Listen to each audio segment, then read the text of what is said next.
paper number 5 of the year 2024. This consideration is in regard to the National Green Fiscal Incentives Policy Framework. The committee, after the consideration of the matter, laid its report on the table of the National Assembly on the 30th day of September, the year being 2025. And the committee will be seeking to have the National Assembly approve the sessional paper number 5 of the year 2024.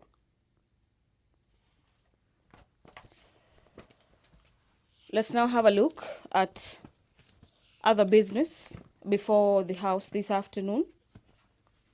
And among them is the request for statements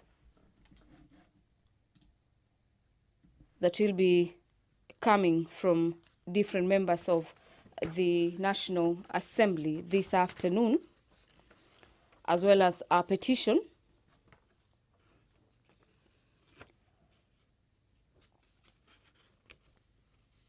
there will be a petition that will be communicated by the Speaker of the House in regards to the petitions that has found themselves before his office. The petition in question in this particular juncture will be the enactment of a legislation to regulate the proliferation of theological colleges in the country. This is a petition on behalf of the chairperson of the Association of Pentecostal Vocational Training Institutions of Kenya, Reverend Josiah Njiru. And after that petition is read before the members, the Committee on Public Petitions will be proceeding to consider the petition. Remember, for the better part of last afternoon during the House business, the Speaker called upon the Committee on Public Petitions to dispense with petitions before it.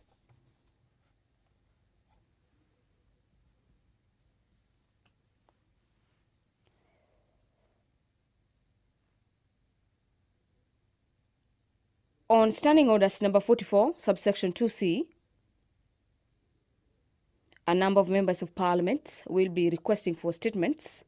Honorable John Kagushia, the Honorable Member for Mukurweini, will be seeking answers on the death of Mr. Simon Warui, who died in police custody in Central Police Station in Mombasa County, and his statement will be handled by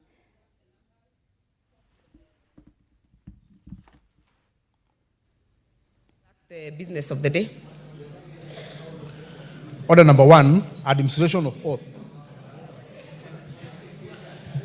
Order number 2, communication from the chair. Order, members. Member for Kieni. Order. Order. You freeze where you are, honorable member. Member for, yes, Webuye, Honorable Wanyama. Honorable members, I have a communication on the recognition of a delegation from the County Assembly of Elgeyo Marakwet. Honorable members, I wish to introduce to you a delegation from the County Assembly of Elgeyo Marakwet who are seated in the Speaker's Gallery.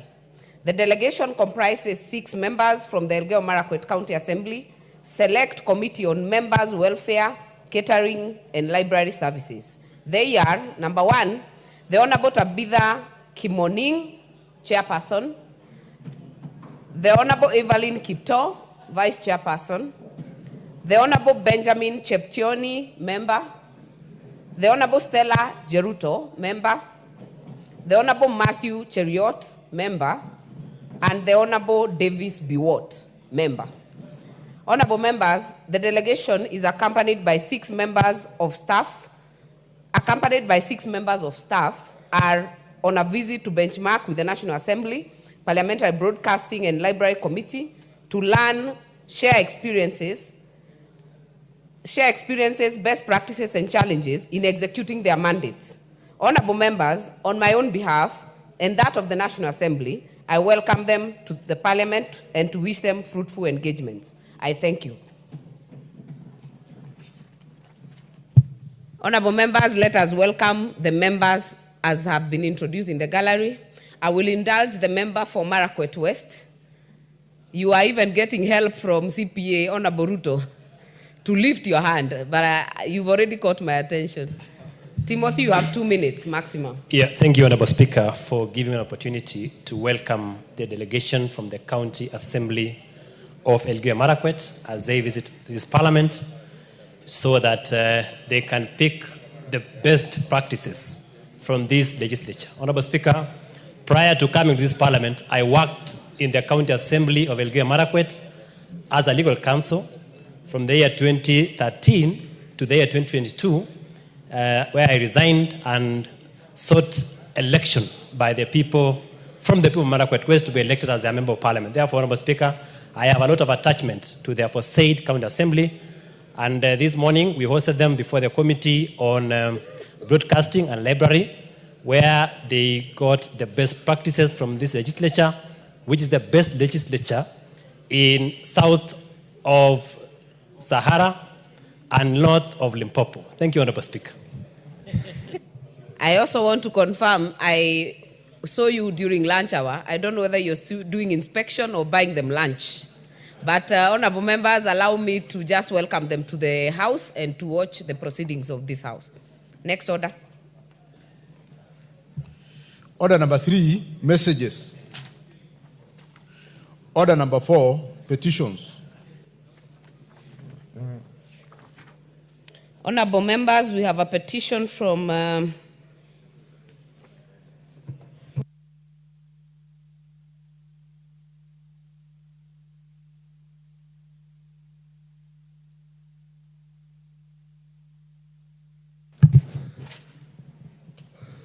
Honorable Makali Mulu. Order. Honorable members, allow me to convey this public petition, number 15 of 2025, regarding the enactment of a legislation to regulate proliferation of theological colleges in the country. Honorable members, Article 119 of the Constitution accords any person the right to petition Parliament to consider any matter within its authority. Further, Standing Order 2252B requires the Speaker to report to the House any petition other than those presented by a member. Honorable members, in this regard, I wish to report to the House that my office has received a petition from the Reverend Josiah Njiro wa Joshua, Chairman of the Association of Pentecostal Vocational Training Institutions of Kenya, APVOTIK, an association registered under the Societies Act, and with over 200 Bible colleges across Kenya. The petition acknowledges that although Article 8 of the Constitution provides that there shall be no state religion in Kenya, meaning Kenya is a secular state, Article 32 guarantees the freedom of conscience, religion, thought, belief, and opinion. The petitioner notes that in recent years, there have been a proliferation of theological colleges, Bible schools, and online ministry training platforms, especially those affiliated to Pentecostal, charismatic, and indigenous movements, many of which operate without an episcopal order. While this growth has enhanced access to theological education, it has also led to challenges inter alia, absence of a substandardized curriculum, questionable accreditation of some institutions, emergence of diploma mills in quotes, and unverified degrees, doctrinal confusion, and pastoral unpreparedness, and disparities in ministerial competence across denominations. Honorable members, the petitioner is concerned that the lack of a recognized regulatory framework tailored to theological education has implications for credibility, quality assurance, and the integrity of ministry within the church community. Existing statutes, such as the TVET Act, the Universities Act, and the Kenya National Qualifications Framework Act, primarily address secular education and do not cater for the unique character of sacred and spiritual training. The petitioner prays that the House considers enacting a law to allow the Pentecostal and evangelical religious sector to establish a self-regulatory authority to manage theological education. Such an authority will accredit theological institutions and programs, recognize prior learning, RPL, protecting those already serving in ministry, and preserving doctrinal integrity among its following. Honorable members, the petitioner therefore prays that the National Assembly considers enacting a legislation expressly providing for regulation of theological training and education within the Pentecostal, charismatic, and indigenous church community, standardization of curricula, accreditation of spirit-filled, biblically faithful and academically sound institutions, accountability and integrity in ministering training, facilitation of contextual theological research, regional and global networking for academic and ministerial excellence. Honorable members, having established that this matter raised in the petition is well within the authority of this House, and further that the matters raised in this petition are not pending before any court of law, constitutional or legal body, I hereby commit the petition to the Public Petitions Committee for consideration pursuant to Standing Order 208A. The committee is required to consider the petition and report its findings to the House and to the petitioner in accordance with the Standing Order 2272. I thank you. Member for Funyula. Thank you. That's the beauty of our new constitution, that any member of the public can petition Parliament on any matters falling under the sun. Honorable Speaker, the petition raises very pertinent issues, and many of us who are here who have listened to the petition, we are at least, to the very least, baffled that such a petition, such a prayer can be presented in the Parliament. For a start, Honorable Speaker, the religious community has been against any form of regulation for very good reason, because they want to be allowed to express and submit their views and doctrine to their followers unchallenged and I mean without any drawbacks. And now we get baffled if they even want, Honorable Speaker, to regulate how they teach, how they train, how they do whatever they do. It is very interesting, Honorable Speaker. Thirdly, Honorable Speaker, the mere fact that you are a Christian, the mere fact that you are ordained and you can stand in the pulpit and preach, there is an assumption that you are well-meaning, you are preaching the word of God. For you again to be taught to how to preach it and get all these things, then probably this exposes the challenges, the malady, and where the problem of this country lies. Honorable Speaker, religion should be a way to the Almighty God, to heaven. Religion should not lead us anywhere. As much as there's that freedom of expression, as much as there's right to petition, I truly believe this petition could end up being a waste of public time and public resources. Thank you, Honorable Speaker. I can see there's quite some interest. Maximum of 2 minutes. Member for Sigowet Soin. Quick comments. Yeah. Don't debate. Thank you, Madam Speaker. I want to join Professor Oundo in saying this is quite strange. It is not something that should have come to this House, but since any citizen of this country is within the constitutional right of bringing anything to Parliament, we accept to look at it. Ordinarily, Madam Speaker, we would expect religious institutions on their own to form their own ethics and to provide guidance to the people they minister to without the involvement of the National Assembly. However, Madam Speaker, since it has come here, it would be interesting to listen to the petitioner and find out really what makes him think the institution of Parliament should be able to regulate religious teaching in this country. Thank you, Madam Speaker. If you're intending to speak on this, use the intervention. I want to alert the House that in the Speaker's gallery, we have the petitioners who are listening to these sentiments. And we have, if they are in the gallery, stand up if you're in the gallery. Reverend Josiah Njiro and your team, they are here. So, first of all, honorable members, can you welcome them to the to the gallery to observe the proceedings. I will give this chance to the member for Emuhaya. Thank you, Honorable Speaker, and thank you for the petitioner.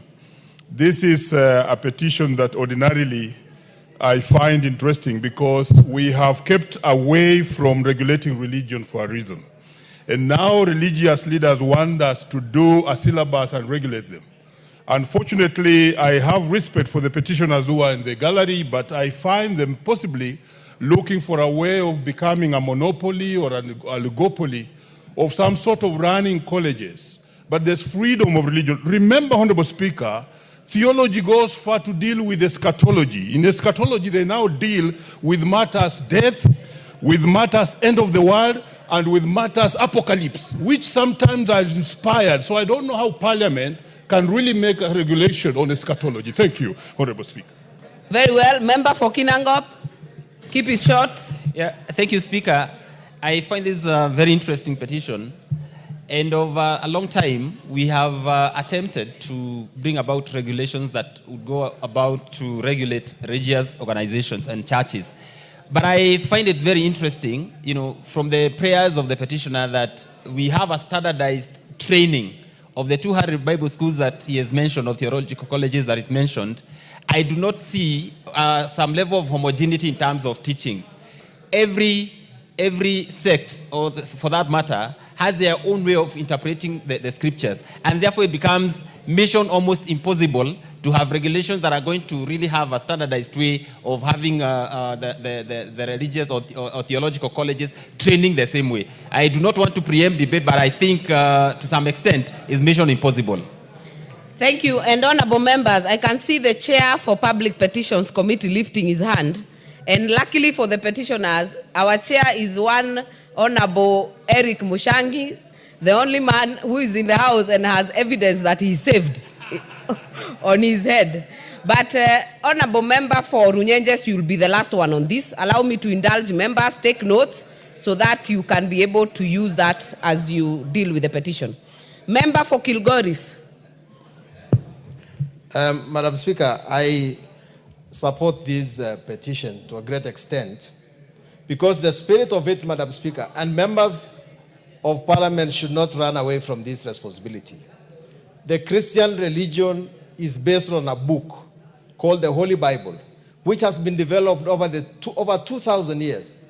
And we cannot leave this book to clandestine groups of people who keep forming small colleges and claiming that they have understood a book that we have taken so long to develop over the years. The development of mediocre pastors cannot be allowed. It is not sensitive to our education to let people who are not educated to teach people who are not educated. How can the blind lead the blind? I think we should support this petition. It's really merited. Honorable Murugara, member for Tharaka. I said if you intend to speak on this, use your intervention. Yes, thank you so much, Honorable Speaker. Honorable Speaker, I too find this petition a bit curious due to the fact that previously there has been an attempt to come to this house to get laws regulating churches. And the churches have been the first ones to voice dissent, to say that churches, religious organizations, faiths must be self-regulating.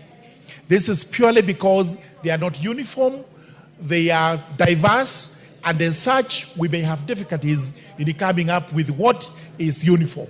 Therefore, when it comes to religious teachings, which actually the churches themselves conduct, it will be difficult also to find harmony in trying to put these regulations together.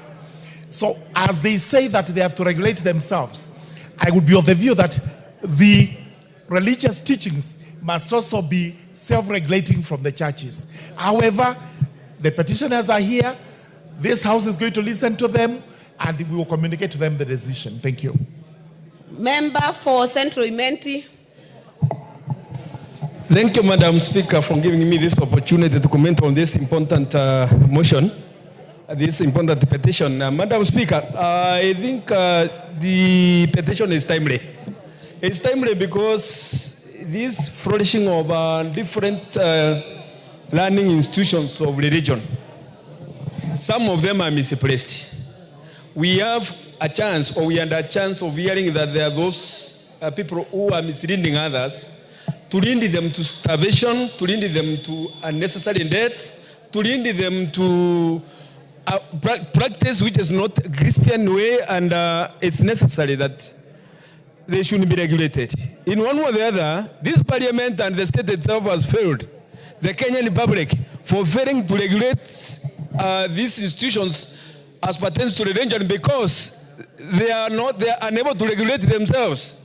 And if they are unable to regulate themselves, it's upon the state to take it as a matter of interest to have these flourishing teaching institutions referred as theological colleges, which some of them have no backing ground at all, to be regulated by the state. It's the duty of the state, because religion and the churches are just societies like any other society, and they require regulations. When we say that we keep away or we keep our hands off of it, we're exposing the society to the unnecessary suffering and to the unnecessary surrounding institutions, colleges, and pastors who are there just to extort money from the public unnecessarily. Thank you, Madam Speaker. I will indulge a few more, but before then, allow me, because I know there is high traffic in the galleries, to recognize the following institutions. Number one, Kithino Farmers Cooperative Society Limited from Imenti South, Meru County. They are in the public gallery. Prestigious Vineyard Academy. When your name is called out, you stand. Prestigious Vineyard Academy from Embakasi East, Nairobi County.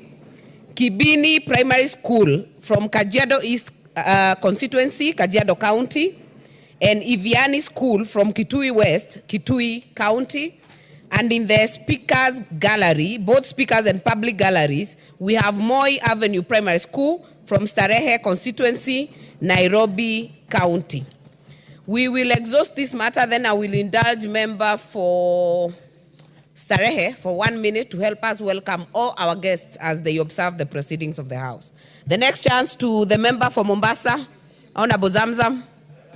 Asante sana Mheshimiwa Spika, na mimi niweze kusema makanisa yana uhuru wa kuabudu na kufanya mambo yao Mheshimiwa Spika. Na lakini hata hivyo tumepata wengine wamefanya kanisa ni kama chumo. Tumeangalia kama Shakahola, watu wanauliwa, watu wanakufa kwa sababu ya mambo ya kufunzwa mambo ambayo sio sawa. Licha ya kuwa wana uhuru wa kufanya mambo yao, lakini ni vizuri kuwekwa regulation ambayo itafanya wasikeuke haki za kibinadamu kwa wananchi na waweze kunyooshwa vizuri Mheshimiwa Spika. Hata sisi Waislamu tuna haki zetu, lakini zikija kuingiliwa pia hatuwezi kusikia vizuri kwa sababu ni haki ambazo zimewekwa na Mwenyezi Mungu. Lakini wale ambao wanaenda extreme, wanafanya mambo ambayo sio sawa, lazima wawe regulated. Asante sana Mheshimiwa Spika. Asante sana. Member Honorable Kangogo Bowen. Thank you, Madam Speaker, for giving me this opportunity to support the petition and congratulate the gentlemen who have brought this petition. Madam Speaker, it is time that we take it up as a house, as a parliament, and to come up with the regulations. Because what we are seeing in Shakahola and other places, we have seen some radicalization. We have seen some cults, Honorable Speaker, in the name of religion. I want to ask my friend, the Honorable Karemba, the chair of the committee, that they should not focus on this petition alone. Let them look in entire religion or religious institutions so that we don't come with a piecemeal legislation, Honorable Chair, Honorable Speaker, but we come up with a legislation which cuts across the religion regulation in this country. Thank you, Madam Speaker. Member for Matuga.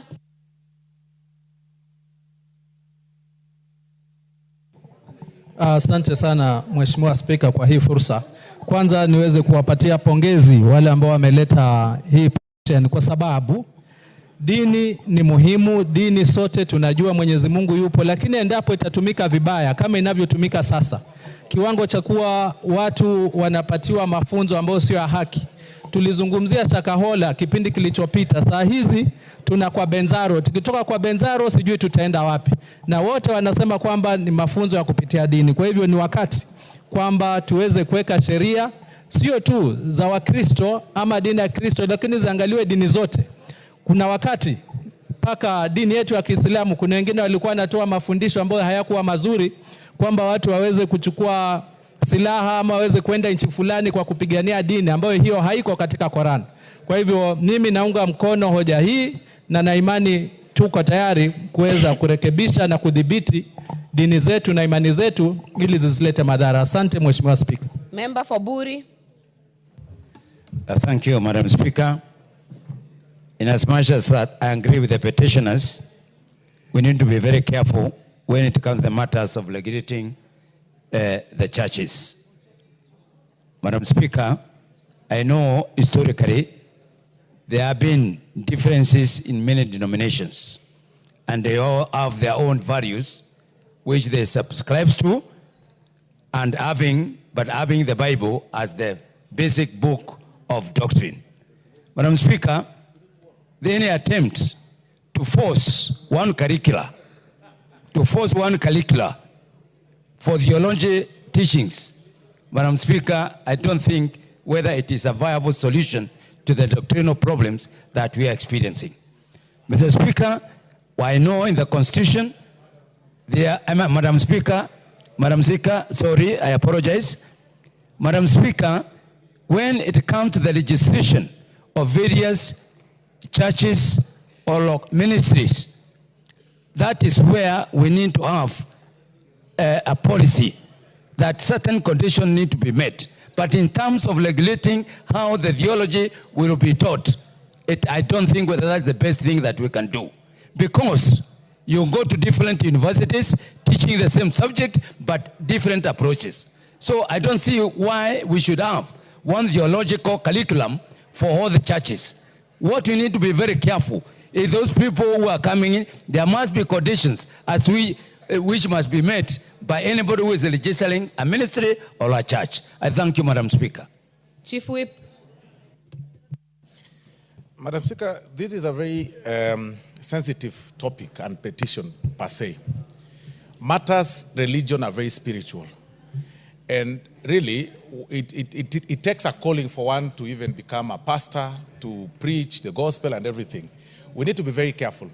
On the question of curriculum, Madam Speaker, my thinking would be that even as we ventilate on this point, we then need to allow the religious bodies to have their own self-regulation through interdenominational structures, that they come together, they agree that this is the common agreed structure. But to the question of churches, getting regulations and everything, I mean, really, Honorable Speaker, people get dreams at night to go and preach. People get visions. People are called to preach. It's servantship. You really cannot police servantship. We need to be very careful on that. I mean, you can't police people who are going to preach the gospel and called upon to preach. This is a very sensitive issue, and the state should be very careful. This house should be very careful on how they handle religious leaders, because it is a calling. Otherwise, we will fall trap, Honorable Speaker, to demonic questions. And this is something that we really need to think through. So for me, regulation is okay, but it should be self-regulation through themselves and through their own bodies, but not policing the religious leaders. Thank you, Honorable Speaker. Very well. Member for Tigania West. Thank you, Honorable Speaker. Honorable Speaker, we are discussing a sensitive matter, but a matter that has taken a long time to be brought to the fore. Honorable Speaker, we always shy to the fact that churches need to be regulated, and also the content of the religious institutions need to be regulated. The approach taken, Honorable Speaker, is always based on trust, and trust can be dangerous. Trust is built out of continuous engagement of the mind of the worshippers. And Honorable Speaker, the only place where we have congregations, people who have been called to a meeting, or people who volunteer to go to a meeting and listen without questioning, is the church. And Honorable Speaker, this has been misused in the past. In the past, at the introduction of the church, there never used to be individual church or individual entities owned by individuals. Today, those are the driving institutions in this country. There used to be conglomerates of people bringing up a church as an institution, with clear guidelines on how the institution is going to intervene in the community. Madam Speaker, as a result of this deviation, we have had a lot of issues associated with the church. So the teaching of the theology can be the same, but interpretation is what matters. And what people follow is interpretation. We need to look deeper into this issue even as we make a decision. Thank you, Madam Speaker. Member for Lunga Lunga, Honorable Chiforomodo.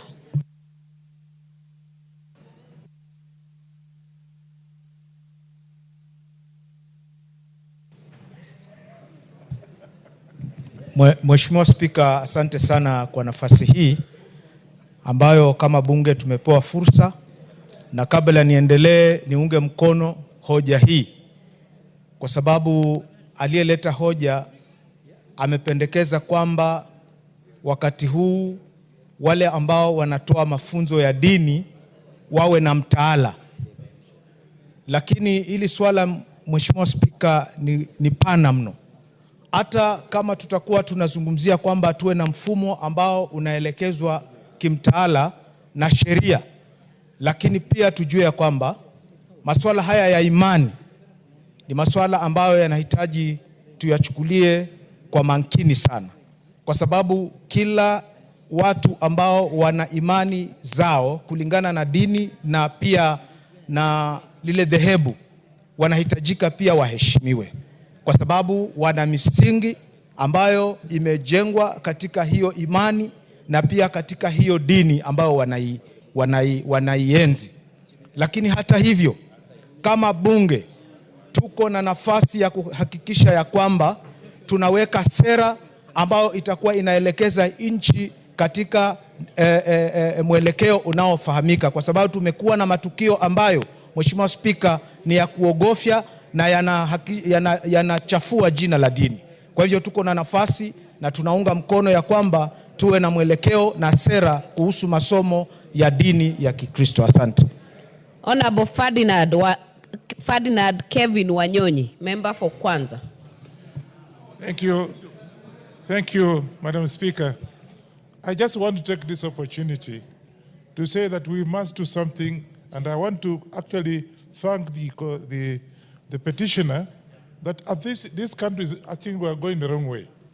Every day, you see somebody waking up because he has nothing to do, he carries a Bible and starts his own religion. And I think, although I say much as we have got the freedom of worship and whatever, I think we need to do something on the regulation of this, because there are too many. Some of them, they just want to make money.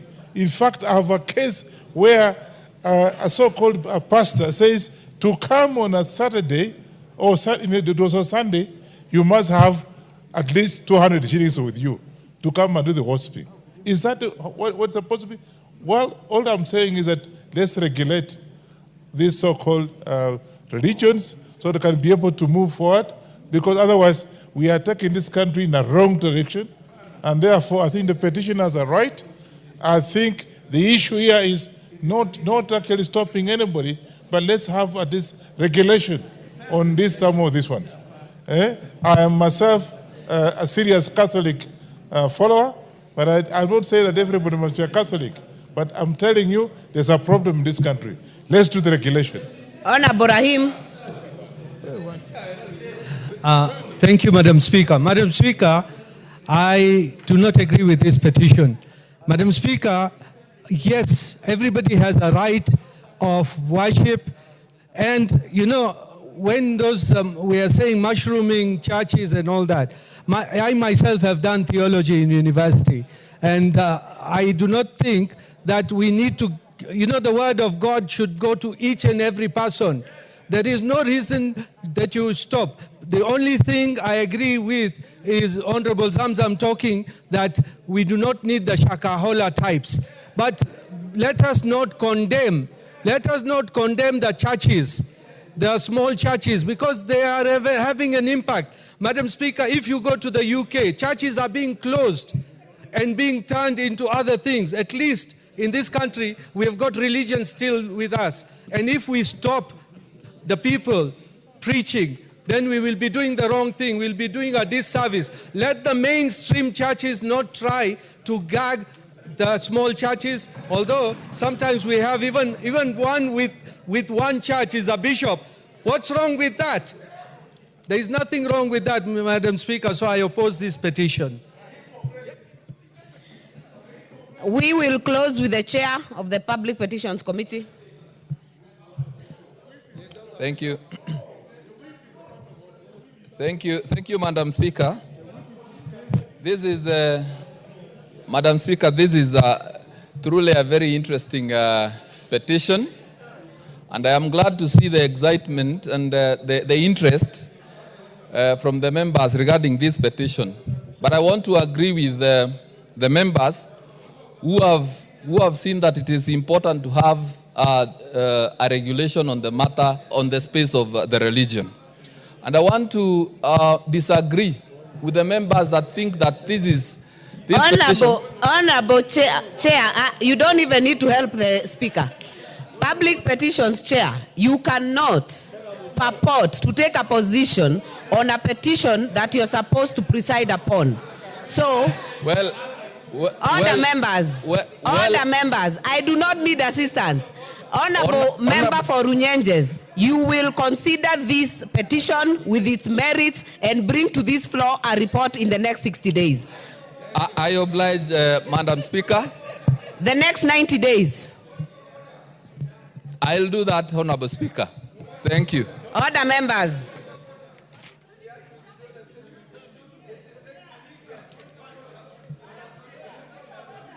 Order members, we have dispensed off with that order.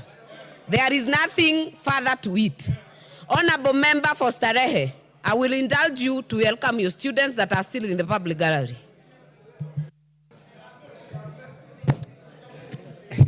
They are still there. Thank you so much, Madam Speaker, for giving me this opportunity to welcome students from Moi Avenue Primary School, a school in Nairobi CBD, here in town, in Starehe constituency. And it is also my pleasure to take this opportunity to welcome all other institutions in Parliament today. And I also take this opportunity to wish all students and all candidates who are going to sit for the exams later this month, I wish them success, students from Starehe constituency and students from all over the country. Thank you so much, Madam Speaker. Thank you so much. Very well. Next order. Order number 5, papers. Thank you very much, Honorable Speaker. Honorable Speaker, I beg to lay the following papers on the table of the House today, Thursday, October 2nd, 2025. Number 1, the annual report for the financial year 2024-2025 from the National Police Service Commission. 2, audited financial statements for the year ended 30th June 2025 from the Central Bank of Kenya. And 3, the reports of the Auditor General and financial statements for the year ended 30th June 2025 and the certificates therein in respect of the Local Authorities Provident Fund, the Public Service Superannuation Fund, Retirement Benefits Authority, and Capital Markets Authority. Honorable Speaker, I beg to lay. We have another set of papers. Chair, members, facilities.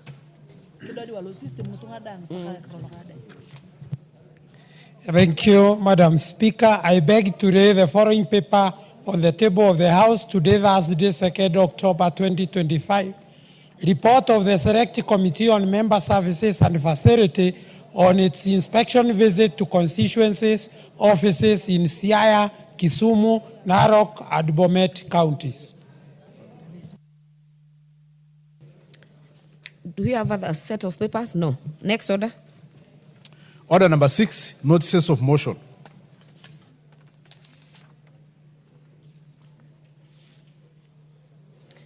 Chairperson of the Select Committee on Member Services, you have a notice of motion? Yes. Thank you, Honorable Speaker. I beg to give a notice of the following motion that this House adopts the report of the Select Committee on Member Services and Facilities on the inspection visit to constituency offices in Siaya, Kisumu, Narok, and Bomet counties. Read in the table of the House on Thursday, 2nd October 2025. Next order. Order number 7, questions and statements. Honorable members, we have some statements, requests, and responses. I will indulge the member for Emuhaya to go first.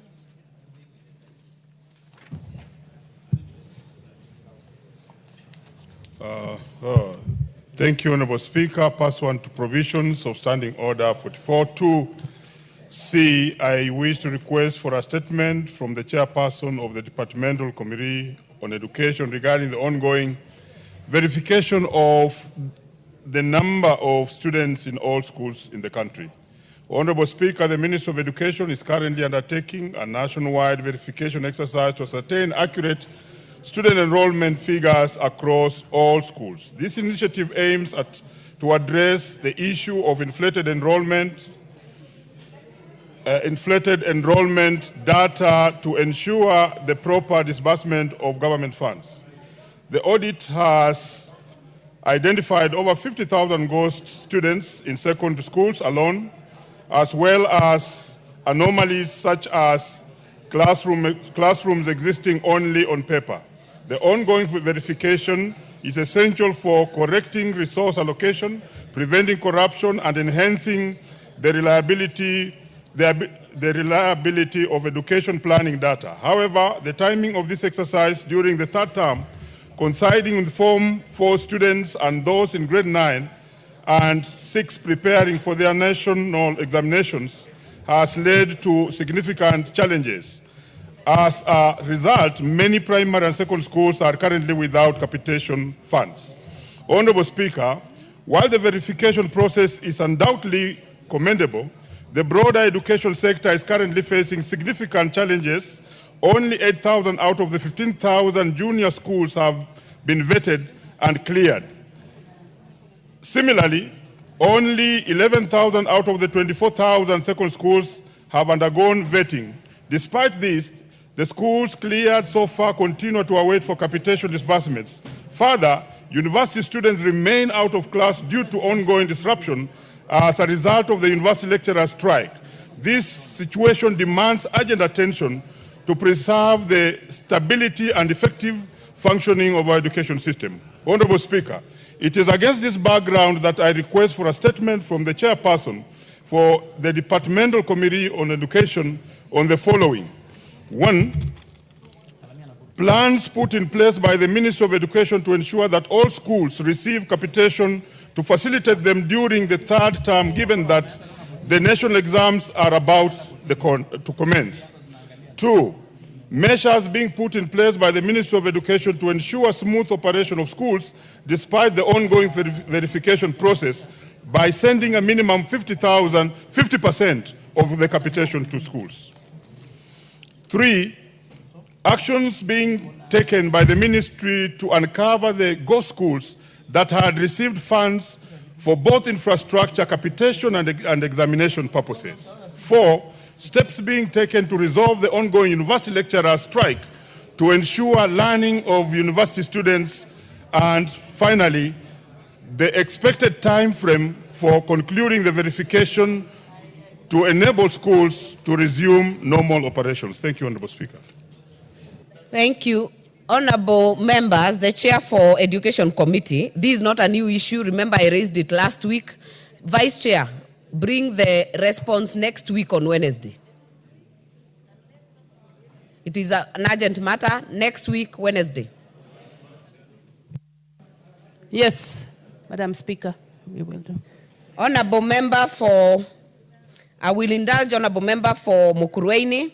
We go to the honorable member for Moyale, Professor Guyo Jaldesa. Thank you, Madam Speaker. Honorable Speaker, pursuant to the provisions of Standing Order 44.2C, I raise the request for a statement from the chairperson of the Departmental Committee on Administration and Internal Security regarding police harassment and restrictions on small-scale mining activities in Moyale constituency. Madam Speaker, Moyale constituency is abundantly endowed with vast natural resources, including significant deposits of gold and chromite. Regrettably, these resources have not translated into tangible benefits for the local communities. Instead, our people continue to face economic marginalization and constant harassment. On 22nd September, Madam Speaker, 2025, 40 artisanal miners, men and women struggling to earn a decent living, were arrested, arraigned in court, and each fined Kenya shillings 20,000. Madam Speaker, these individuals were not engaging on any mining activities in areas which are said to be restricted under the General Service Unit and other security agencies. Rather, they were carrying out small-scale mining in Golbo Ward, including Ilo area, which is part of their ancestral land. Honorable Speaker, mining in Ilo has provided vital employment, sustained livelihoods, and served as a barrier against radicalization by engaging youth productively. It has created opportunities not just for the miners themselves, but also for transporters, traders, and other dependents within the community. It's therefore disheartening that instead of facilitation, our people are being subjected to intimidation, arrest, and harassment. Honorable Speaker, it's against this background that I seek a statement from the chairperson of the Department of Committee on Administration and Internal Security on the following: an inquiry by the committee into the alleged harassment and restrictions on small-scale mining activities, particularly at illegal gold mining sites in Moyale constituency. Steps being taken by the government to repeal any gazette notice or administrative measures that prohibit artisanal mining in unrestricted areas by the residents of Golbo Ward in order to safeguard the residents' rights to property and social rights under the Article 43 of the Constitution of Kenya. And finally, oversight measures in place to assure the protection of the people of Moyale from insecurity and police harassment, including measures that will be instituted to safeguard their livelihood, freedom, and security. I thank you, Madam Speaker. Chairperson, Administration and Internal Security, 2 weeks. You're already given direction, Chair. Yeah. But I think it's also good to note that our good professor knows that this has been a death trap site in his constituency, and it has been an issue for too long. There was a time that we lost the majority of Kenyans. So the police, I don't want to preempt the answer, but I know the police were been there to maintain peace and some level of order to prevent more death. But as directed by the Speaker, 2 weeks, I will come with a response. Very well. Member for Udhaya. What is it, Professor? I think what there is that deaths or no deaths, the police are there to protect the people. Why should there be deaths when the police are there to protect? He's actually admitting failure by the security agencies. It's not, the closure is Professor, not an excuse. Order. You have 2 weeks. You can raise further questions at that point. Member for Udhaya. Thank you. Thank you, Madam Speaker. Request for statement regarding the high water tariff in Udhaya Adimokoroni constituency, Nyeri County. Honorable Speaker, pursuant to provision of Standing Order 44-2C, I rise to request a statement from the chairperson of the Department Committee on Blue Economy, Water and Irrigation regarding the recent sharp increase in water tariff in Udhaya Adimokoroni constituency in Nyeri County. Honorable Speaker, Udhaya Mukurweini Water and Sanitation Company Limited, or MWASCO, is the main water service delivery entirely in Udhaya Adimokoroni constituency.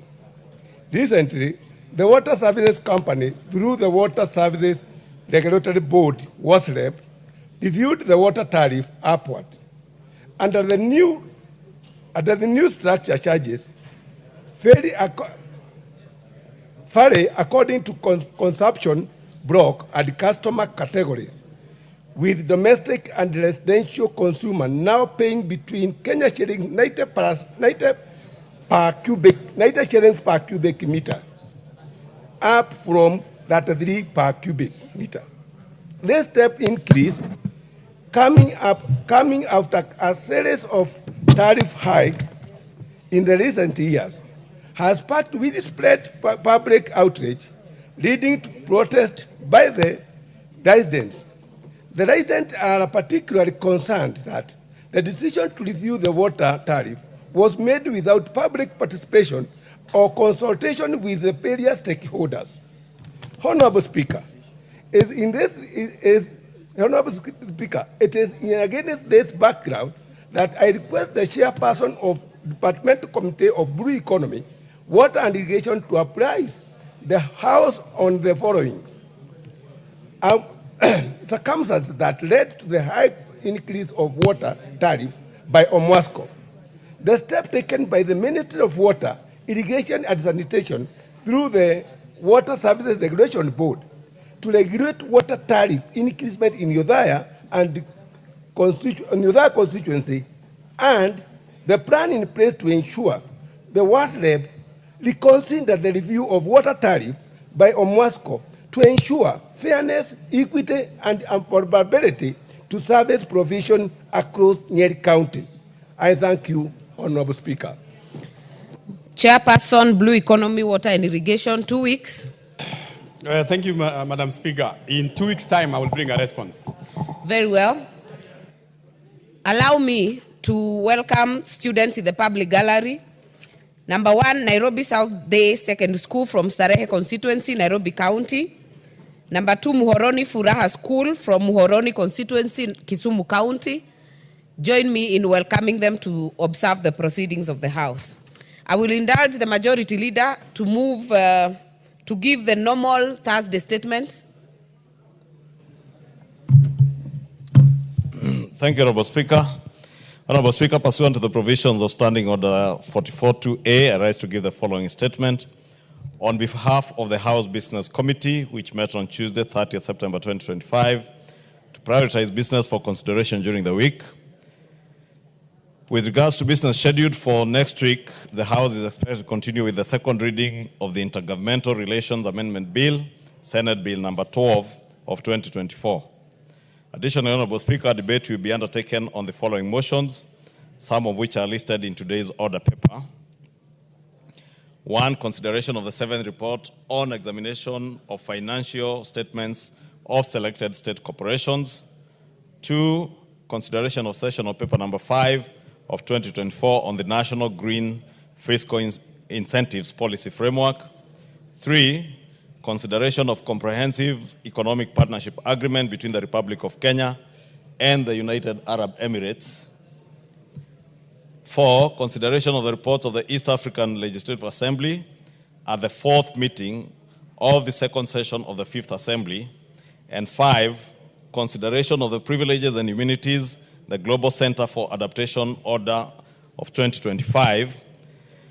Also, Honorable Speaker, we will be considering in Committee of the Whole House the following bills. 1, the Virtual Asset Service Providers Amendment Bill, National Assembly Bill number 15 of 2025, should it not be concluded today. 2, the Kenya Roads Amendment number 3 Bill, National Assembly Bill number 34 of 2025 by the Honorable Peter Kaluma, again, should it not be concluded today. 3 is a privatization bill of 2025, Honorable Speaker, and the Roads Amendment Bill by Honorable Naisula Lesuda. Those, again, are scheduled for debate and conclusion in the Committee of the Whole House next week. And Honorable Speaker, it is important that all members, including the member for Narok, to pay attention, and the member for Kajiado North, who is on phone, to pay attention. Because, Honorable Speaker, I saw yesterday a group of members led by the member for Narok, Kajiado North, purporting that they have been ambushed. And you know, Honorable Speaker, every Thursday I read this statement detailing the business that is scheduled for next week, to be considered by the House Business Committee. And the House Business Committee sits on Tuesday at noon to schedule business and order it in the order that we would appear before the House. So there can never be anything like ambush in this House. And therefore, I was just drawing attention to the member for Kajiado and the member for Narok so that they pay attention because this is where we transact business, not in press conferences, Honorable Speaker. And it's important that we pay attention to what is before the House. So those who may have amendments in any of those bills, from the virtual assets that we are considering today to the others that I have read, please be prepared so that you do not say that you have been ambushed. Honorable Speaker, in accordance with the provisions of Standing Order 42A, 5 and 6, I wish to convey that the Cabinet Secretary for Education is scheduled to appear before the House on the afternoon of Wednesday, 8th October 2025 to respond to the following questions. One question by private notice, number 11 of 2025 by the member for Muhaya, the Honorable Mboko Milemba, CBS MP, regarding funding for participation by public primary and secondary schools in core curricular activities. Two, question by private notice, number 013 of 2025 by the member for Muhaya, the Honorable Mboko Milemba, CBS MP, regarding the ongoing verification of student enrollment in schools across the country. Honorable Speaker, these are very good questions because they touch on school capitation. Again, because many of us are fond of speaking in funerals about school capitation, this is where to come and put the minister to task. Three, and I must thank the member for Muhaya for putting those questions, is question by private notice number 014 of 2025 by the member for Isiolo County, the Honorable Mumina Bonaya MP, regarding the rollout of a new centralized student database system known as the Kenya Education Management Information System, KEMIS, intended to replace the existing NEMIS, or the National Education Management Information System. 4 is question number 070 of 2025 by the member for Keyo South, the Honorable Gideon Kimaiyo MP, regarding reduction in capitation funding for public primary and secondary schools and measures taken to ensure equitable access of quality education for all learners. 5 is question number 071 of 2025 by the member for Matayos, the Honorable Geoffrey Odanga MP, regarding the challenges faced by Kenyans with foreign qualifications in obtaining an equation of their foreign certificates from the Kenya National Examinations Council, NEC. And 6 is question number 072 of 2025 by the member for Baringo Central, the Honorable Joshua Kandie MP, regarding placements of students to the Kenya Medical Training College, KMTC, by the Kenya Universities and Colleges Central Placement Services, or COUPS. Finally, Honorable Speaker, the House Business Committee will reconvene again on Tuesday, 7th October 2025, to schedule any other priority business for the rest of the week. The member for Kajiado can hear that.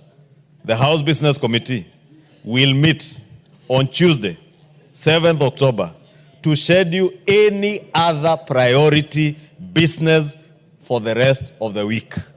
I now wish to lay this statement on the table of the House, and thank you, Honorable Speaker. Honorable Speaker, I am, the member for Kajiado North is my very good friend, the Honorable Ngogoyo, and because he's having his first term in this House, I have to keep signaling him to pay attention, because I saw he's very fond of going to transact business in press conferences with others who are not even in the House.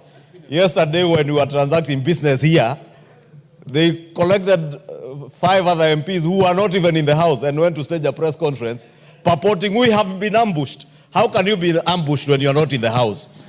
I saw the member for Naivasha, the member for the self-abductor, member for Juja, saying that they have been ambushed. You cannot be ambushed in the House, because every Thursday we read this statement pointing out what business is scheduled in the coming week. Number 2, Honorable Speaker, every one of us, the 349 of us, 345 with the exception of the 4 members who are not here, the 345 members of parliament, we are paid by the Kenyan people through their taxes. Not to attend press conferences, but to be working in the chamber or in committee, because there is no business conducted in press conferences. You have made your point. Thank you, Honorable Speaker. Majority Leader.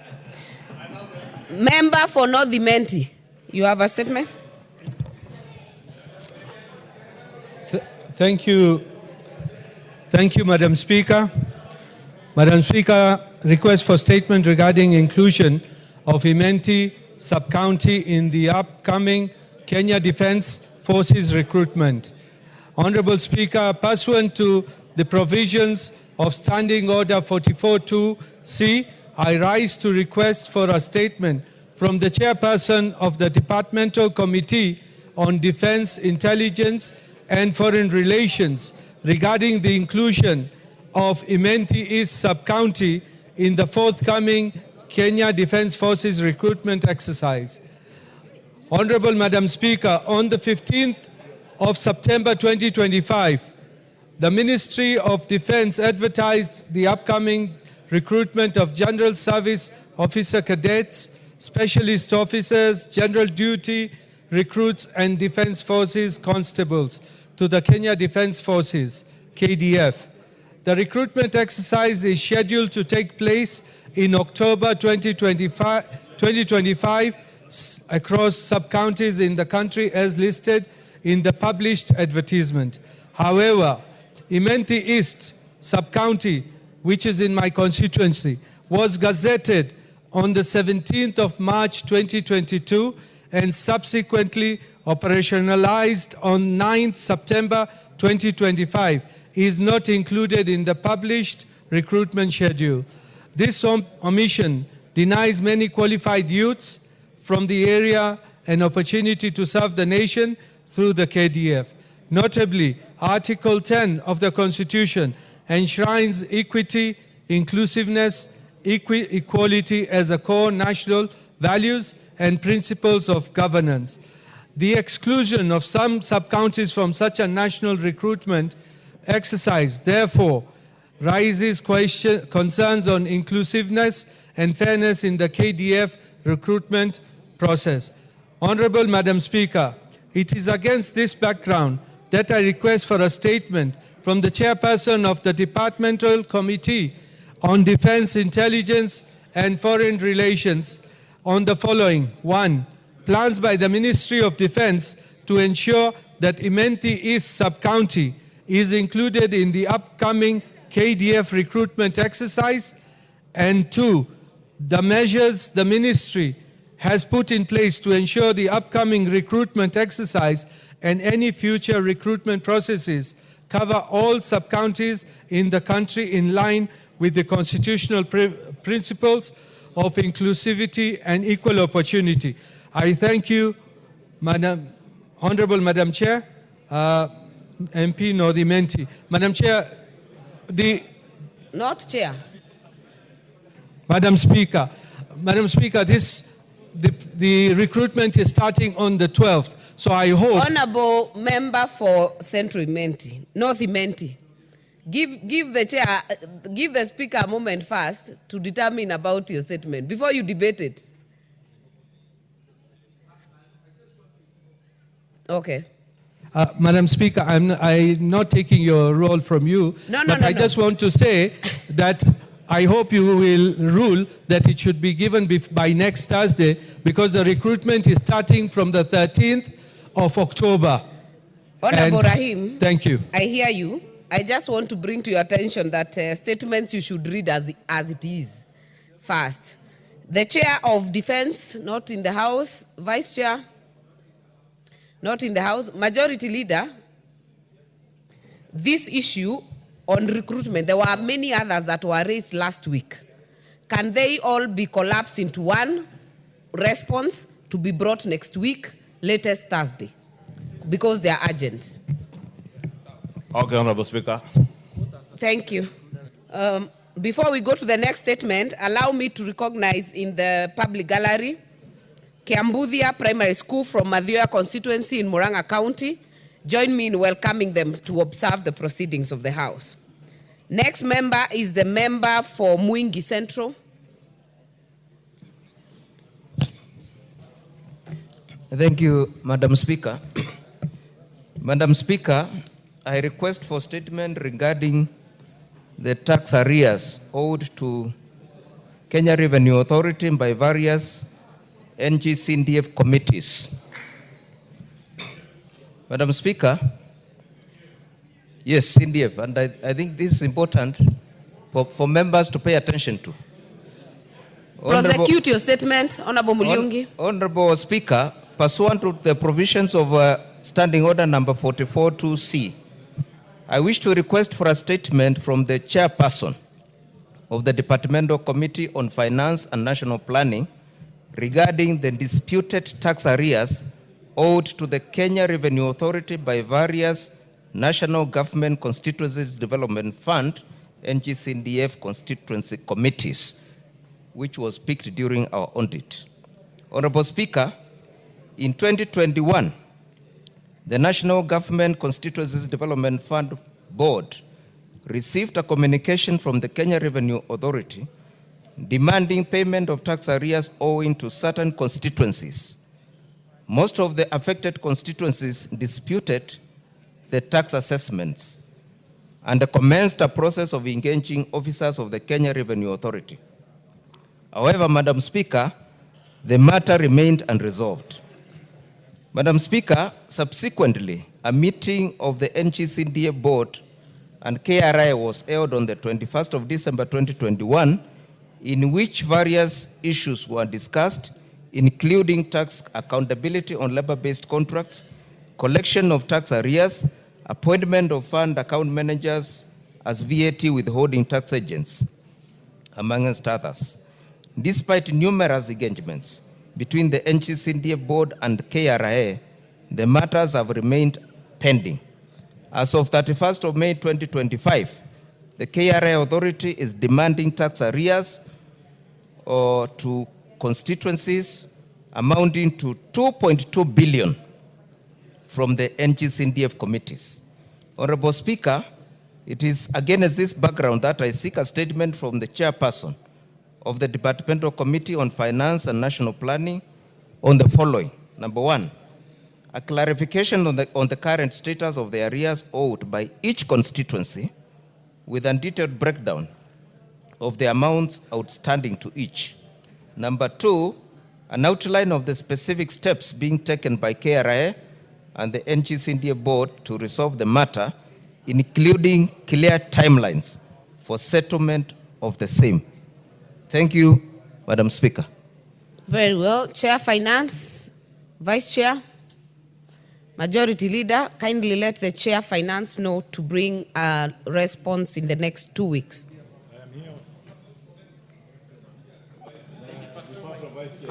I have called for the membership, but they have had 2 weeks. Honorable Ali Wario, member for Garsen. If you're not in the house, it will be deferred to the next time. It will be scheduled. Member for Nandi Hills. Honorable Bernard Kitur. Thank you, Honorable Speaker. Pursuant to the provision of Standing Order 44-2C, I rise to request for a statement from the chairperson of the Departmental Committee on Transport and Infrastructure regarding the installation of safe road measures along the Moi University, Lesos Road. Honorable Speaker, the Kenya Rural Roads Authority, KERA, recently completed the construction of the Moi University, Lesos Road. However, the road currently lacks critical safety features, including properly designed speed bumps, clear road markings, and adequate signages. This has exposed motorists and other road users to safety risks. Since the completion of the road, 2 separate accidents have occurred at the Bombo Bridge section near Koisakat village in Lesos, tragically resulting in 4 fatalities. These incidents have been reportedly attributed to the absence of appropriate speed control measures and adequate signages, and have raised concerns among residents and road users regarding the adequacy of safety interventions. Honorable Speaker, it's against this background that I request for a statement from the Chairperson, Departmental Committee on Transport and Infrastructure on the following. Number one, plans by KERA to install properly designed and clearly marked speed bumps, erect proper signages, and additional safety interventions such as reflective road lighting to reduce the risk of accidents along the road. Number two, expected timelines for completion of the installation of these road safety measures, and thirdly, measures to put in place by the ministry and KERA to ensure regular maintenance of safety installations in order to guarantee the safety of road users along Moi University Lesos Road. I thank you, Honorable Speaker. Very well. Member, Chairperson, Transport and Infrastructure, 2 weeks. Honorable GK. 2 weeks is okay, Honorable Speaker. Very well. Honorable Umulher Harun. Is she in the House? If not, that is deferred to the next time. It will be scheduled on the order paper. Honorable Kagusha, are you in the House? If not in the House, it will be rescheduled to the next available time on the order paper. We shall go to the statements that are being responded to. Number 1 is the statement for the rehabilitation and development of herding grounds by Honorable Adan Keinan. Is he in the House? Honorable, is he in the House? Yes. Chairperson, Agriculture and Livestock, you have a response? Kindly go on. Thank you, Honorable Speaker. Honorable Speaker, the response I'm going to read through, and I hope Honorable Kenan is listening because he's the one who asked this question. I just go on. Okay, Honorable Speaker. The statement regarding the rehabilitation and development of holding grounds, and migratory routes in pastoral regions of Kenya, of northern Kenya, asked by the Honorable Adan Kenan. The first question, Honorable Speaker, was asking the Minister to state the measures being taken by the Ministry of Agriculture and Livestock Development to identify, geomap, and gazette traditional migratory routes, communal hunting grounds, and the pastoral zones in northern Kenya. I have summarized the response, and I believe the Honorable Kenan has looked through it, so I'll just read the issues that I've extracted from the report from the ministry. The response, Honorable Speaker, captured the fact that the ministry, through the Kenya Ridgeland Ecological Monitoring Unit, or KREMU, has been mapping and geo-referencing ridgelands since the 1980s. Surveys produced management handbook for specific districts, identifying migratory routes, grazing land, game parks, and reserves. Kenya has initiated a new agenda to transform underdeveloped, or underdocumented, or undocumented pastoral routes into official maps to guide investments, safeguard livestock mobility, and improve infrastructure. The Livestock Marketing Division developed that one stock routes linking northern pastoral areas to Nairobi and Mombasa markets, including holding grounds and quarantine facilities. The current efforts include the following. Number 1, reviving and gazetting holding grounds and communal grazing areas. The second one is improving transport and infrastructure for trekking livestock. The third one is using mapped data for future planning, policy, and investment. And the final effort captured here is protecting ridgelands from encroachment by private use, security installations, and urban expansion.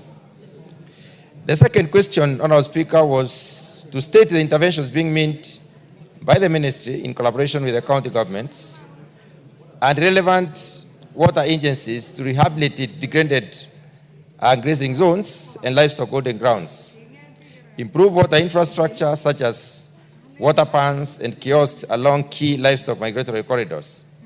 And the response is as follows. The ministry, together with the county governments, water agencies, and development partners, is implementing several interventions to restore ridgelands, improve water access, and strengthen livestock management systems in the ASAL areas. And these are the key interventions. Number 1 is rehabilitation of ridgeland and grazing zones. There is rescinding, which is ongoing, degraded ridgelands to increase pasture production. capacity building for the community-based rangeland management committees to enhance sustainable use and reduce drought risks. Also encouraging pastoralists to respect carrying capacities of grazing land in order to sustain the grazing land for long term. The second intervention is improvement of water infrastructure through expansion and rehabilitation of water ponds, boreholes, water kiosks along migratory corridors, matching them with forage availability. The third intervention is development and the strengthening of livestock holding grounds. And there is one strategic intervention which is increasing investments that encompasses registration and surveying of strategic holding grounds, development of infrastructure that is holding pens, paddocks, dips, spray races, feedlots, irrigation systems, staff housing, boreholes, water storage tanks, diagnostic labs, transport and fodder stores. The second strategic intervention is legal and policy frameworks, which encompasses developing a livestock marketing strategy, reviewing and amending the policies and legal instruments, gazetting county and the national holding grounds, building stakeholder capacity on livestock trade standards. The third strategic intervention is coordination and management, which encompasses establishing decentralized coordination and management structures, creating holding ground management committees and user associations, posting technical staff, and creating monitoring and reporting systems. The fourth intervention is enhancing production and marketing, which has to do with stratification of programs, feedlots, specialized businesses, and support through National Livestock Development Services, which is a semi-autonomous government agency. And the final one is diversification and value addition, which has to do with improvements of beekeeping, improved breeding stock, improvement of breeding stock, and integrated camel production and marketing. The third question, Honourable Speaker, sought the ministry to state the mechanisms put in place to mitigate and resolve inter-community conflicts of access to grazing land, including strategies to ensure that traditional livestock corridors remain demarcated, accessible, and safe for seasonal pastoral movement, especially in border regions and known conflict spots. And the response is as follows. The first mechanism is participatory rangeland management, where communities are involved in mapping resources, planning interventions, and managing rangelands to minimize conflicts. The second one is community institutional development, which are strengthened to manage shared resources. The third one is alternative dispute resolution mechanism, which is an intercommunity dialogue, negotiation, and agreement for peaceful coexistence. The fourth one is security interventions, which include patrols in hotspots areas by security agencies. And the final one is hosting mechanisms, where there is provision of hosting migratory communities when survival requires movement beyond the borders. The fourth question was to state the plans put in place to integrate the protection and development of migratory routes and communal grazing lands into the national spatial plan and the county integrated development plans, particularly within the arid and semi-arid lands, with a view of securing pastoral livelihoods and promoting sustainable resource management. And the response is as follows. In view of the spatial planning collaboration, the ministry works with the Ministry of Lands and county governments to safeguard grazing resources and migratory corridors. There is an act, the Community Lands Act 2016, which provides for registration of community land to secure pastoralists' access. And the strategies adopted include the following. One of them is strengthening rangeland management institutions, restoring rangeland health and productivity. The third one is supporting commercial feed production and cooperatives. The fourth one is establishing strategic livestock feed reserves and community feedlots.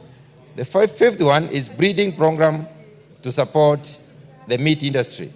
6, enhancing extension services and access to finance.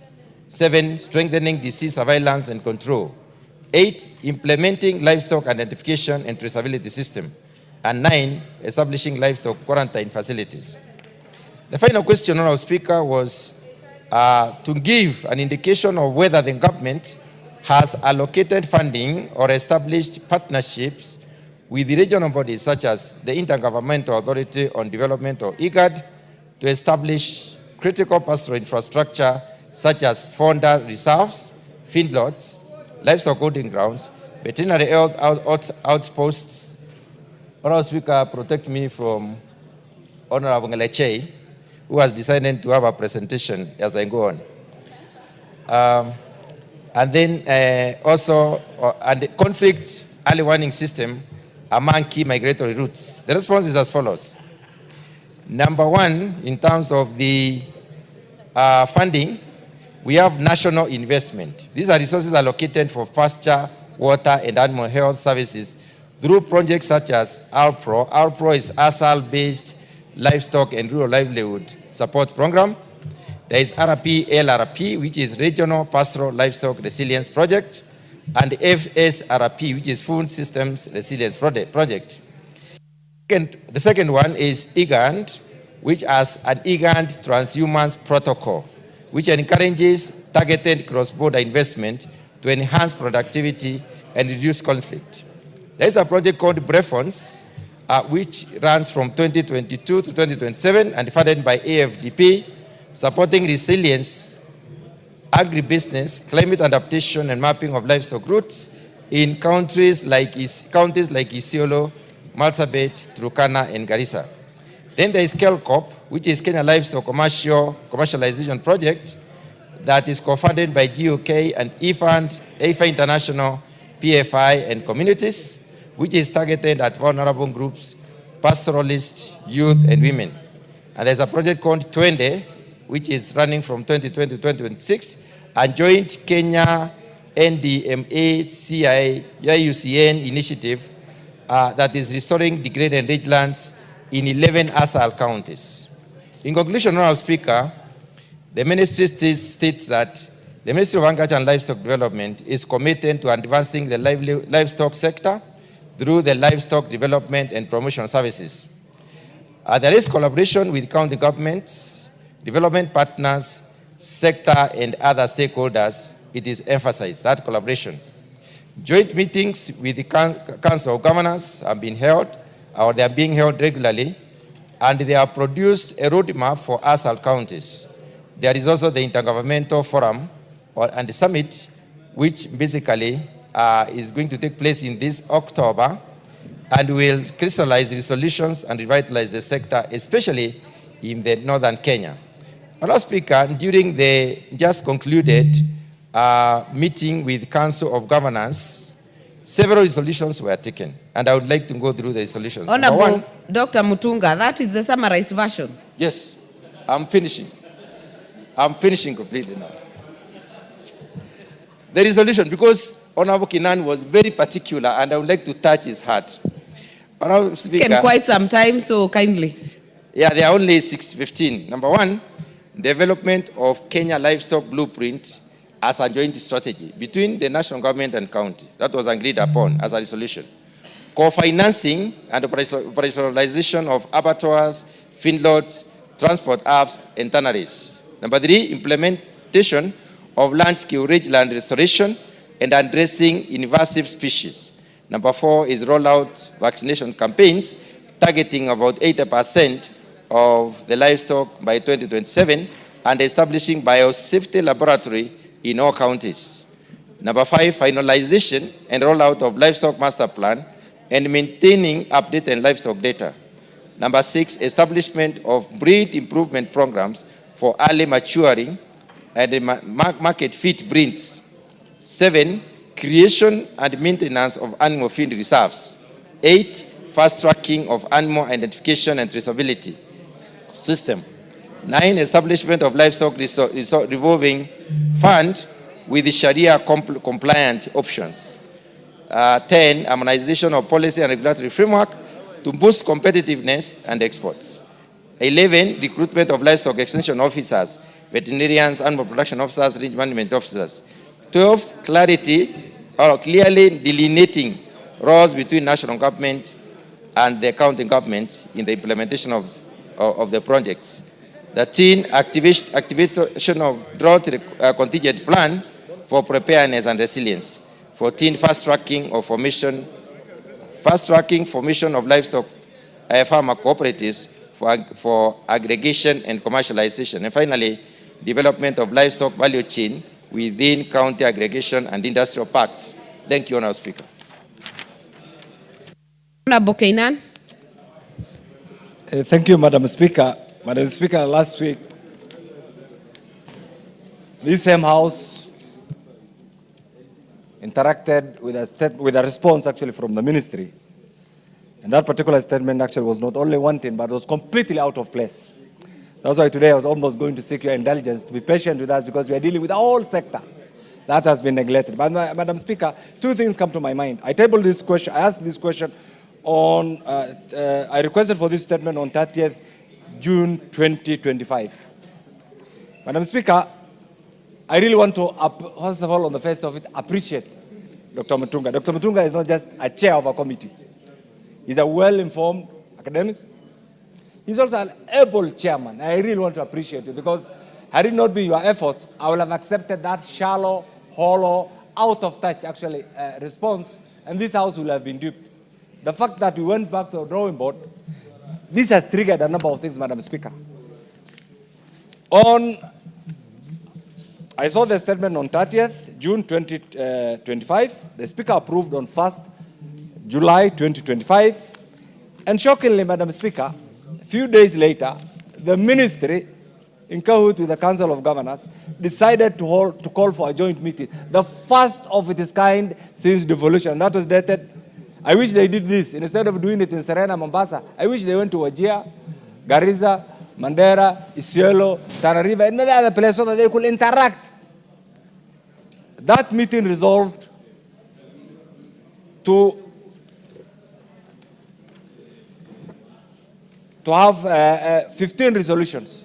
But what is even more encouraging, Madam Speaker, these same resolutions again will be subjected to a further verification meeting that will take place between 23rd to 25th October. So I want to thank you. This is a very comprehensive statement. So you're happy? Can I complete, Madam Speaker? You know, Honourable Keynan, having been the one who requested, you know the rules. If it is a clarification, ask for it. Don't debate it. Yeah, don't debate it. There's still a lot of business. I really want to indulge you. Maybe your ears are not used to livestock music, but I think that's with a light touch. Not about, you're out of order, Honourable Keynan. Okay. Any matter to the Speaker is important. Yes. Totally out of order. Okay. Let me say this. Let me say this. This is very good. The response is good. The avenues being suggested are very good.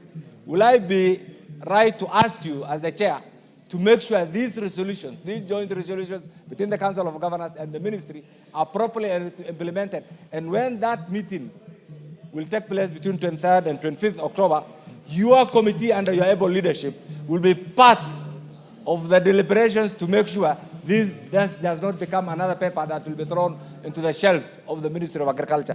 Thank you, Madam Speaker. Very well. Dr. Mutunga, I think you are up to the task, as has been said by Honourable Keynan. Allow us to go to the next statement requested by Honourable Joseph Namwar. Is he in the House? This temporary speaker is good. Is he in the House? Where is he? Okay. Oh. I didn't know Ematha is Namwar. Ematha Namwar. Yes. Honourable Kangogo. Madam Speaker, I have a response by the Honourable Namwar regarding the lack of development and non-exploitation of Lake Turkana resources. The Honourable Speaker, I will be very brief and summarize, because I already gave the Honourable Member a copy of my response, which he has. Madam Speaker, the Lake Turkana is a closed basin in the northwestern of Kenya. And Madam Speaker, the response from the ministry, which is signed by the Honorable Hassan Ali Joho, gives that there are plans to establish the Lake Turkana Development Authority, including the expected timelines for its establishment. And the Honorable Speaker, the Lake Basin lies in the Kerio Valley Development Authority, that is physical, and it has physical offices in Lodwar Town. The strategy is in place to develop the blue economy in Lake Turkana, particularly the fisheries and the aquaculture. The Honorable Speaker, the CS is saying that is strengthening the fish for capacity, and currently there are about 51 PMUs, that is the beach management units, in Lake Turkana. There is also, Madam Speaker, they have established a monitoring, control and surveillance. The department has acquired and deployed a surveillance boat in Lake Turkana. Also, Madam Speaker, there is a development of fishing and fishing fleet capacities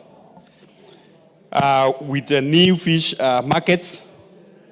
Currently, the State Department of Blue Economy and Fisheries is working on the fish markets analysis and fish hydrostatic survey in partnership with the Dutch Embassy in Lake Turkana, and also seeking to commercialize the fishing industry in Lake Turkana, which the fish is being utilized locally and also internationally within the region. Strengthening also the co-management through the needs surveys for the coordinated PMUs training, strengthening the lake-wide co-management structures and bylaws enforcement to promote a sustainable exploitation of fisheries. And then under item number D is intercommunal and cross-border natural resource-based conflicts through the promotion of cross-border peace programs and enhancing a dialogue between the fisher folks and other livelihoods. Item number 3, Honorable Speaker, the infrastructure projects currently underway to support the economic activities around the Lake Turkana, including the roads, the cold storage facilities, and fishing landing sites. So, Madam Speaker, there is a proposed construction of fishing landing sites in Kalokol and Loyangalani in Turkana and Marsabit counties, respectively. The landing sites will be equipped with the jetties called storage facilities, ice-making machines, potable water, and sanitary facilities, and fish processing areas. These facilities will improve the fish post-harvest management, and further, the modern fish markets are proposed for the establishment in Kalokol and it's called the Lowarengak in Turkana County. The fish markets, which includes the fish landing sheds, cold storage units, and processing areas. The fish markets will support the fishing community by providing trading and marketing opportunities. The modern markets will also promote the fish value chain to tap the high local markets. So the State Department of Blue Economy and Fisheries has developed the concept note projects covering the Samburu, Turkana, and Marsabit counties, Madam Speaker, and it's also supported by the IFAD. The ministry is implementing the Lake Turkana Maritime Transport and the Investment Project. The objective of the project is to develop the integrated framework for managing a maritime resources, infrastructure, and well-developed and safe system of maritime transport. Under the same Honorable Speaker, the development of Lodwar, Kitale, Nadabal, and Lodwar Kalokol roads has also improved the access to the fisheries. Other road networks, these are just the road networks that will make it easier for the fish to be taken to the market. Under item number 4, Honorable Speaker, from the ministry, the support being provided by the fisher folk and beach management units, PMUs, to enhance the access equipment, financing and markets and capacity building. There are about 51 registered beach management units in Lake Turkana, 41 in Turkana County and 10 in Marsabit County. Through the fish Marketing Authority, that is the KFMA, the 51 PMUs have been sensitized on fish commercialization and subsequent establishment of fish marketing cooperatives. The cooperatives will strengthen the currently weak market structure by improving and bargaining the power. The State Department is in the process of facilitating the PMUs with the modern fish drying racks, and the adoption of the modern fish drying racks will improve the hygiene quality of sun-dried fish. In collaboration with International Authority for Development, that is ICAD, I have trained about 30 women in fishing care development and repair to enhance sustainable fishing in the lake. The measures which are being put in place to protect Lake Turkana from environmental threats, including coordination of conservation efforts and the sustainable exploitation of resources. Madam Speaker, currently the Lake Turkana is experiencing high water levels. The increasing water levels has not only displaced the fishing community, but also destroyed the community structures, including the dry fish stores, the cold fish storage, and the fish processing facilities, particularly the Kalokol and the Loengalani. Through collaboration with the development partners, need assessment has been conducted to evaluate the damage and interventions. Under the Lake Turkana Fisheries Management Plan, the water abstractions, the climate change and pollution are strategic issues identified for consideration. The strategic issues will be addressed through the establishment of Transboundary River Omo Lake Turkana Management Plan, a promotion of sustainable land use in the basin, monitoring of heavy metals and macronutrients, and the establishment of pollution monitoring unit. The department, through the Kenya Fisheries Service, is continuously conducting monitoring, control, and surveillance to combat the illegal, unreported, and unregulated fishing activities in Lake Turkana. These efforts would ensure the sustainable fishing. In partnership with ICAD, I've also developed the Omo Turkana Basin Integrated Fisheries Management Plan to address the Omo Basin catchment issues in Kenya, Sudan, South Sudan, Somalia, and Ethiopia. And lastly, Honorable Speaker, the Kenya-Ethiopian MOU signed on 21st February 2024 establishes the framework for consultation and cooperation in fisheries and aquaculture. Among the areas of cooperation in the MOU include the cooperation in sustainable development and management of fisheries and aquaculture, the fish quality assurance, and capacity building. This will provide a holistic approach towards the sustainable management of Lake Turkana Basin resources, addressing the resource-based conflict and anthropogenic and environmental threats. Madam Speaker, that is the response which is signed by the Halias and Joho, the EGH, the Cabinet Secretary, Ministry of Blue Economy, Mining and Maritime Affairs. Thank you, Madam Speaker. Very well. Member for Turkana Central, are you satisfied? Madam Speaker, thank you. I am not satisfied with the response. If I am told to rate at the scale of 5, I will give it 1. Only on item number 3, Madam Speaker.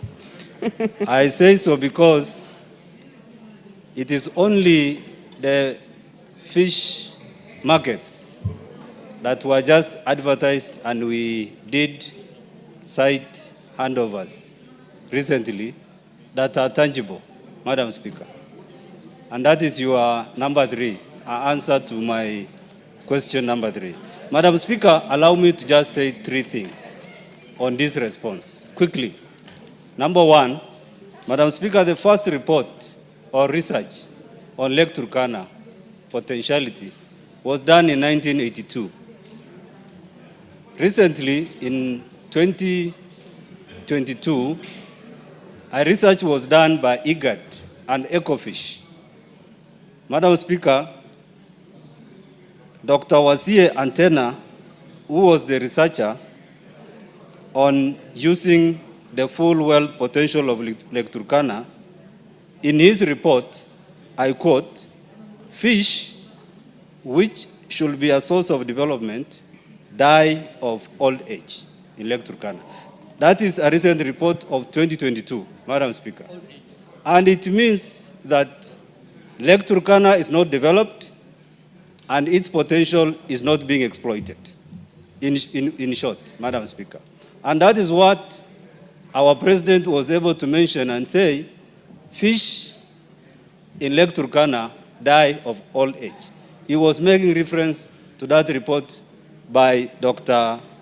Wasie Antene of 2022, Madam Speaker.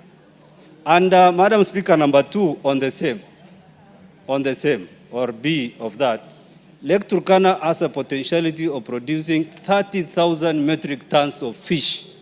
But currently, we are producing only 5,000 annually, Madam Speaker. And that is why the 25,000 fish die of old age. And this lake has a potential of feeding over 58% of the population in Turkana as a source of livelihood, Madam Speaker. Allow me also to say, Madam Speaker, that Turkana and Marsabit are not connected in the same manner in which Homa Bay and Siaya are connected. What do I say? We don't have a ferry. It will have improved on transport. It will have improved on business and trade, Madam Speaker. But nothing. We cannot be able to reach Marsabit. We have to go up to Samburu to reach Marsabit, Madam Speaker. Number 3, in FY or financial year 2021-2022, for example, an allocation of 13 billion was given to the Ministry of Fisheries and to the State Department of Fisheries. Only 30,000 was given to Turkana, to Lake Turkana, for training of BMUs. The rest went to the Indian Ocean and Lake Victoria, Madam Speaker. It means there is no, when I look at this report or response, it is like a concept note. There is nothing tangible that we can say is happening in Lake Turkana. Honorable Kangogo, you have been rated at 20% from that statement. What do you have to say?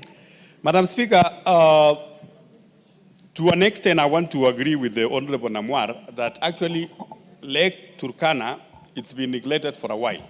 And Madam Speaker, on 20th of this month, next week, my committee will be visiting Lake Turkana for a public participation, which I also reported before you, Madam Speaker, in the liaison committee, that we are developing a new fisheries management bill, Madam Speaker, which is going to address many of the challenges our fishermen they've been facing, including the fishermen in Lake Turkana. And on the same day, Honorable Speaker, we are also going to Baringo and Naivasha. And Madam Speaker, once the new fisheries bill is passed by this House, so we will be able, Madam Speaker, to make sure that we are put in place some legislation which will address all those challenges our fishermen are facing. So I want to invite the Honorable Namwar. On 20th, we will be in Lake Turkana, and also to hear the views of the fishermen of the people of Turkana, and also as we legislate also to that bill so that we can factor in their views. And also, I know they will come up with the issues of the development of the lake, the landing sites, and everything. Madam Speaker, the last one, the monies he's talking about 13 billion, which came as it's a donor-funded projects under through the ministry. That money was specific.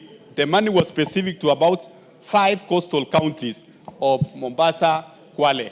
And Madam Speaker, the ministry, they have another agreement, the phase 2 of the project, which we have discussed with the CS Honorable Ali Hassan Joho, to include Lake Turkana in the next phase of the funding, Honorable Speaker.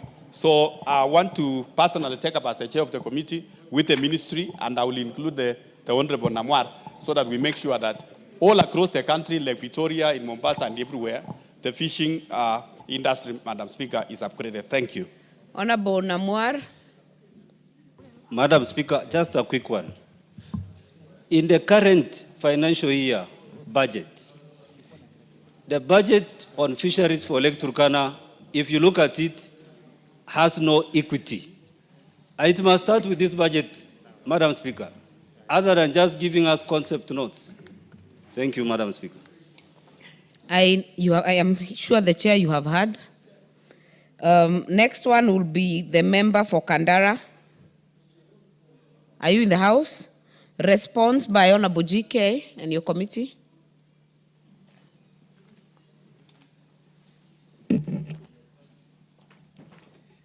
Thank you, Honorable Speaker.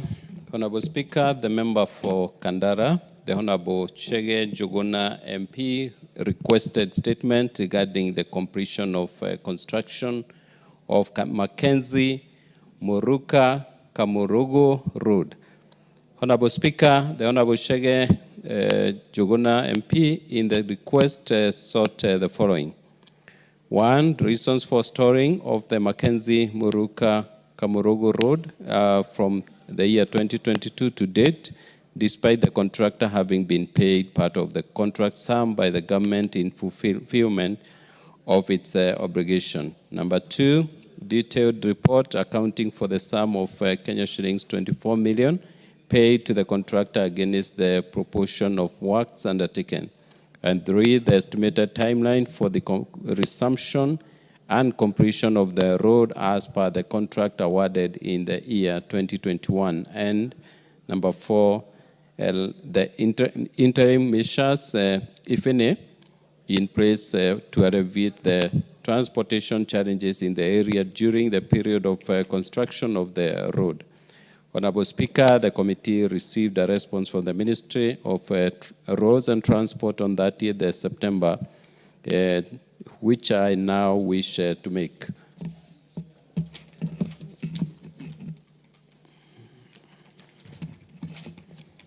Regarding the reasons for storing of the road from the year 2022 to date, despite the contractor having been paid part of the contract sum by the government in fulfillment of its obligation, the ministry reported that the contractor for this road, that is MS Notchmark Surprise Limited, scaled down operations in the year 2022 after delays in payment of the second interim payment certificate, IPC, worth the Kenya shillings 24 million. Although the contractor had mobilized in the month of May 2022 and carried out activities such as pothole patching along the 15.6 kilometer stretch and laying of 2.2 asphalt overlay, he later demobilized while awaiting payment, which was eventually made in October 2023. Despite receiving the funds, the contractor failed to fully resume works and had earlier delayed mobilizing even after being awarded the contract in August 2021. Number five, however, the ministry outlined that so far, only 39.7% of the work had been achieved despite 1461 days, equivalent of 400% of the contract period having elapsed. Completed activities including a topographical survey, site clearance for the full length, ditch cleaning, desilting and cleaning of culverts, potholes, cutting and trimming and processing the base layers, priming, laying asphalt concrete for 2.2 kilometers and construction of 69 meters of 600 culverts. On the estimated timeline for the resumption and completion of the road, the ministry through KERA has undertaken several interventions towards full resumption of works, including several management meetings in the past 2 months with the contractor, who has since committed to mobilize and resume works in the month of October this year and undertake the remaining works within 6 months. Additionally, on the interim measures put in place to alleviate the transportation challenges in the area, the ministry noted that once the contractor resumes work in the month of October this year, and given that potholes being the main challenge, priority will be given to pothole patching. This will significantly improve the riding surface of the road. The next activity to be prioritized will be laying the asphalt concrete overlay.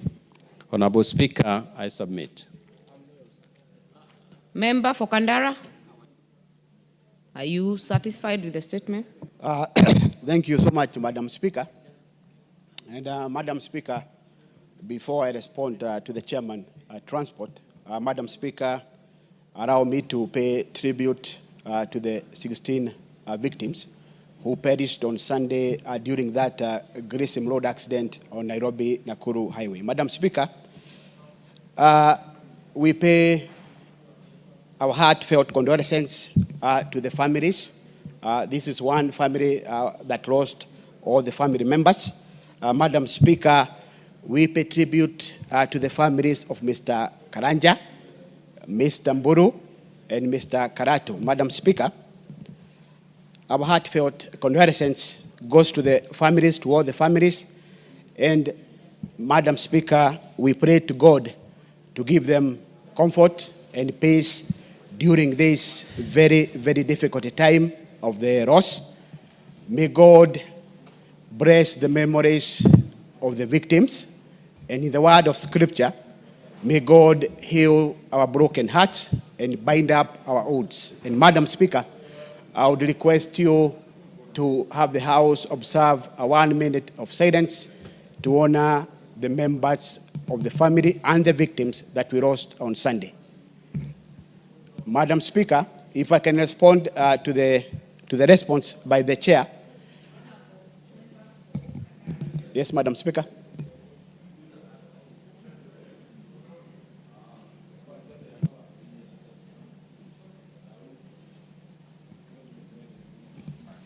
Honorable Member for Kandara, I've indulged you, and on behalf of the House, we also send our condolences, and on behalf of Gilgil, where this accident took place, I want to confirm it is one of the worst accident scenes we've ever seen, and we send our prayers to the families that were affected from Kandara, and we pray, as you have said, that they will get peace, they will have peace. And regardless of that, I've indulged you despite the fact that you are to seek clarifications. But from now, because you've already done that, kindly prosecute your matter with the Chair of Transport. Thank you, Madam Speaker.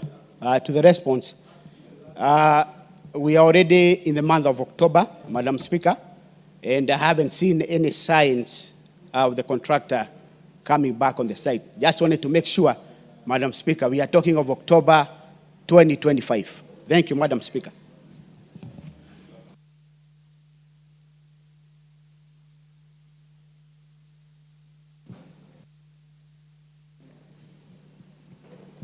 Thank you, Honorable Speaker.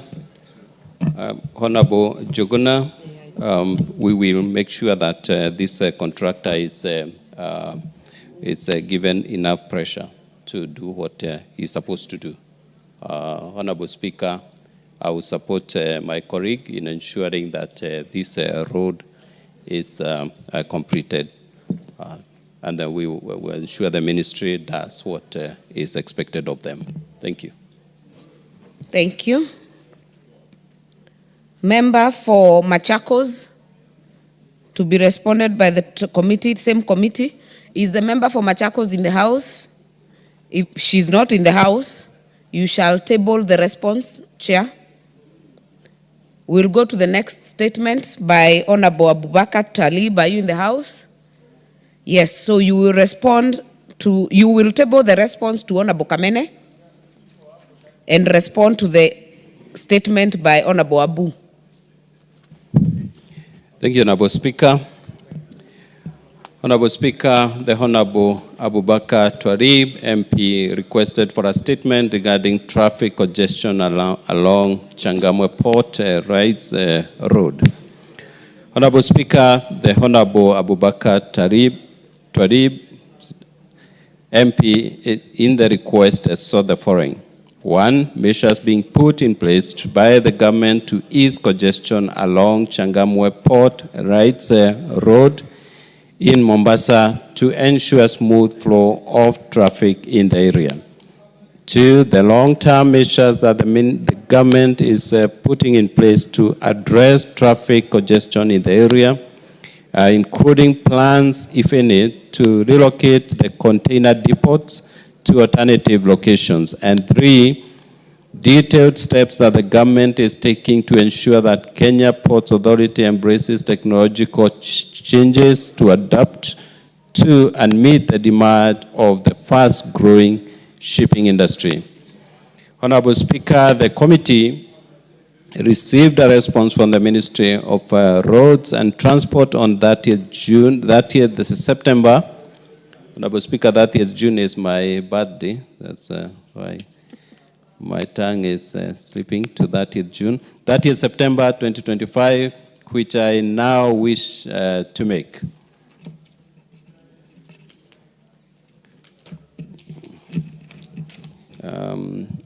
One regarding the measures being put in place by the government to ease congestion along Changamwe Port Rights Road.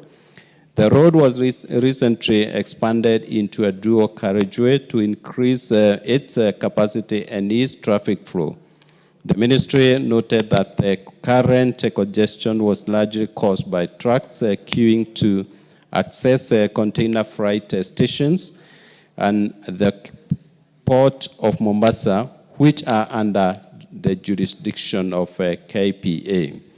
Two, on the long-term measures that the government is putting in place to address traffic congestion in the area, the ministry stated that KPA had embarked on constructing a new road within the port premises to help decongest the area and facilitate faster cargo movement. Four, further, on the detailed steps that the government is taking to ensure that Kenya Ports Authority embraces technological changes to adapt to and meet the demand of the fast-growing shipping industry, the ministry highlighted several initiatives under KPA's strategic plan 23-24 to 27-28, aimed at embracing global shipping trends and technological advancements. Among them, upgrading the terminal operating system for the end-to-end digitization, installing smart gates and a track appointment system to streamline cargo movement, and migrating to KPA SAP platform to S4HANA for automation of administrative functions. Honorable Speaker, the following are the other measures involved meant to ease congestion. A, the installation of a vessel traffic measurement and information system to enhance mitigation, safety and efficiency. B, adoption of an electronic data interchange platform for better collaboration with the trading partners. And C, migration from analog to digital wireless radio communication to improve service delivery and system integration with key actors such as shipping lines, revenue authorities, and partner states can trade and banks under the single window model. 5, and lastly, the ministry emphasized that these combined efforts were geared towards improving efficiency, safety, productivity at the Port of Mombasa while addressing both immediate and long-term traffic concerns. Honorable Speaker, I submit. Honorable Talib. Yeah, thank you, Honorable Speaker. I'm not satisfied on the first question I had requested the ministry to look into, as that blocks the highway which is busy. I can't hear you. I need to hear you, Yeah, Honorable. Thank you. What I'm requesting is for the ministry to move with speed and ease congestion on the Changamwe Portrees Road. This is due to the inland container depots that operate on this area.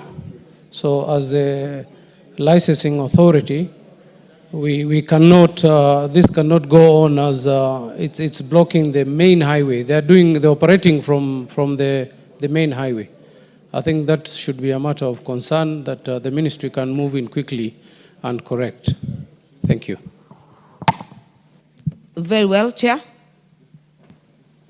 Honorable Speaker, thank you. I am surprised that my colleague is not satisfied with this very comprehensive and well-detailed response, which has timelines, and the ministry has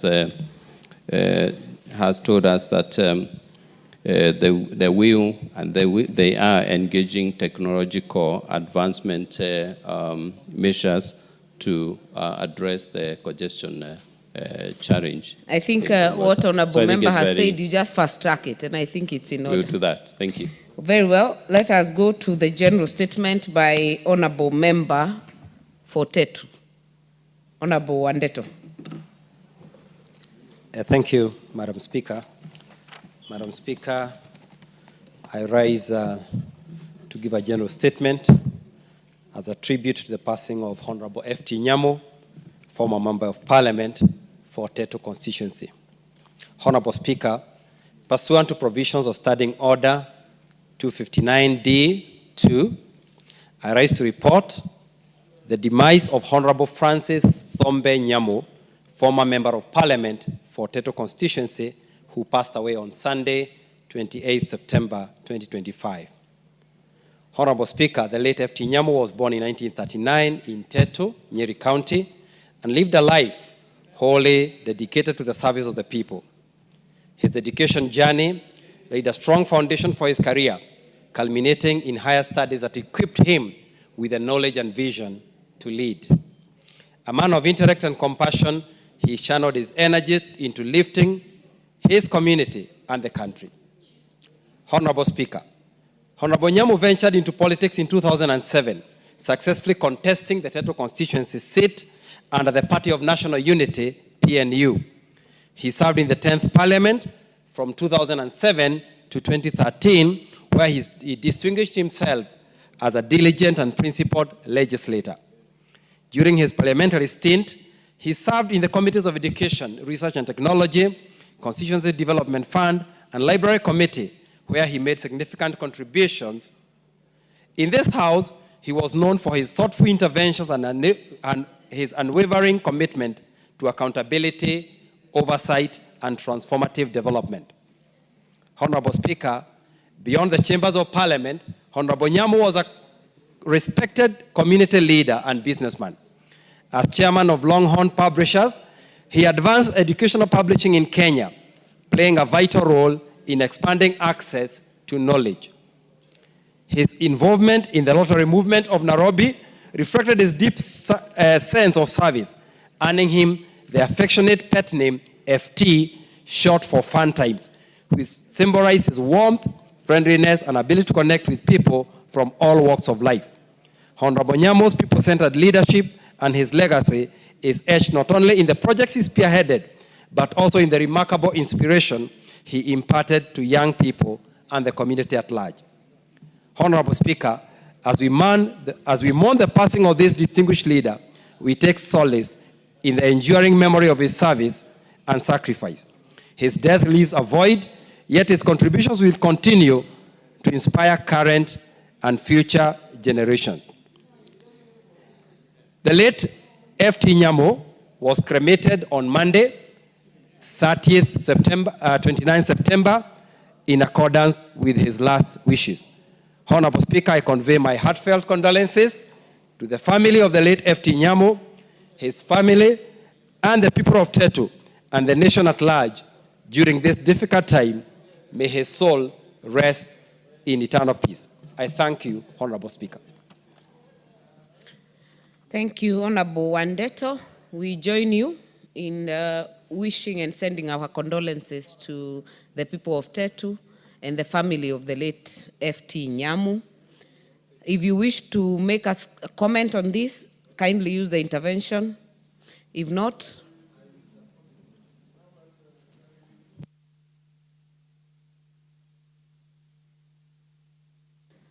let us be a bit, to be more orderly. We will get the statement from Honorable Biego for the late Honorable Elijah Langat. Then we can make comments together.